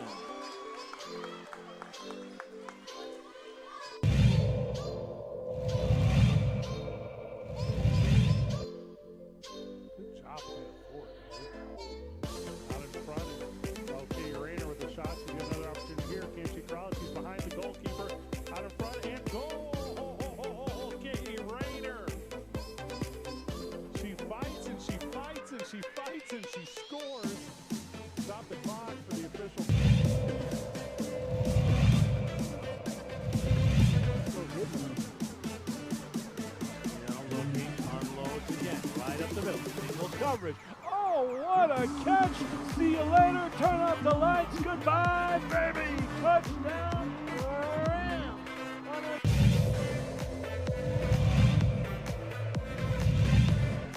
Pardon me for Lozano. This time, full pep.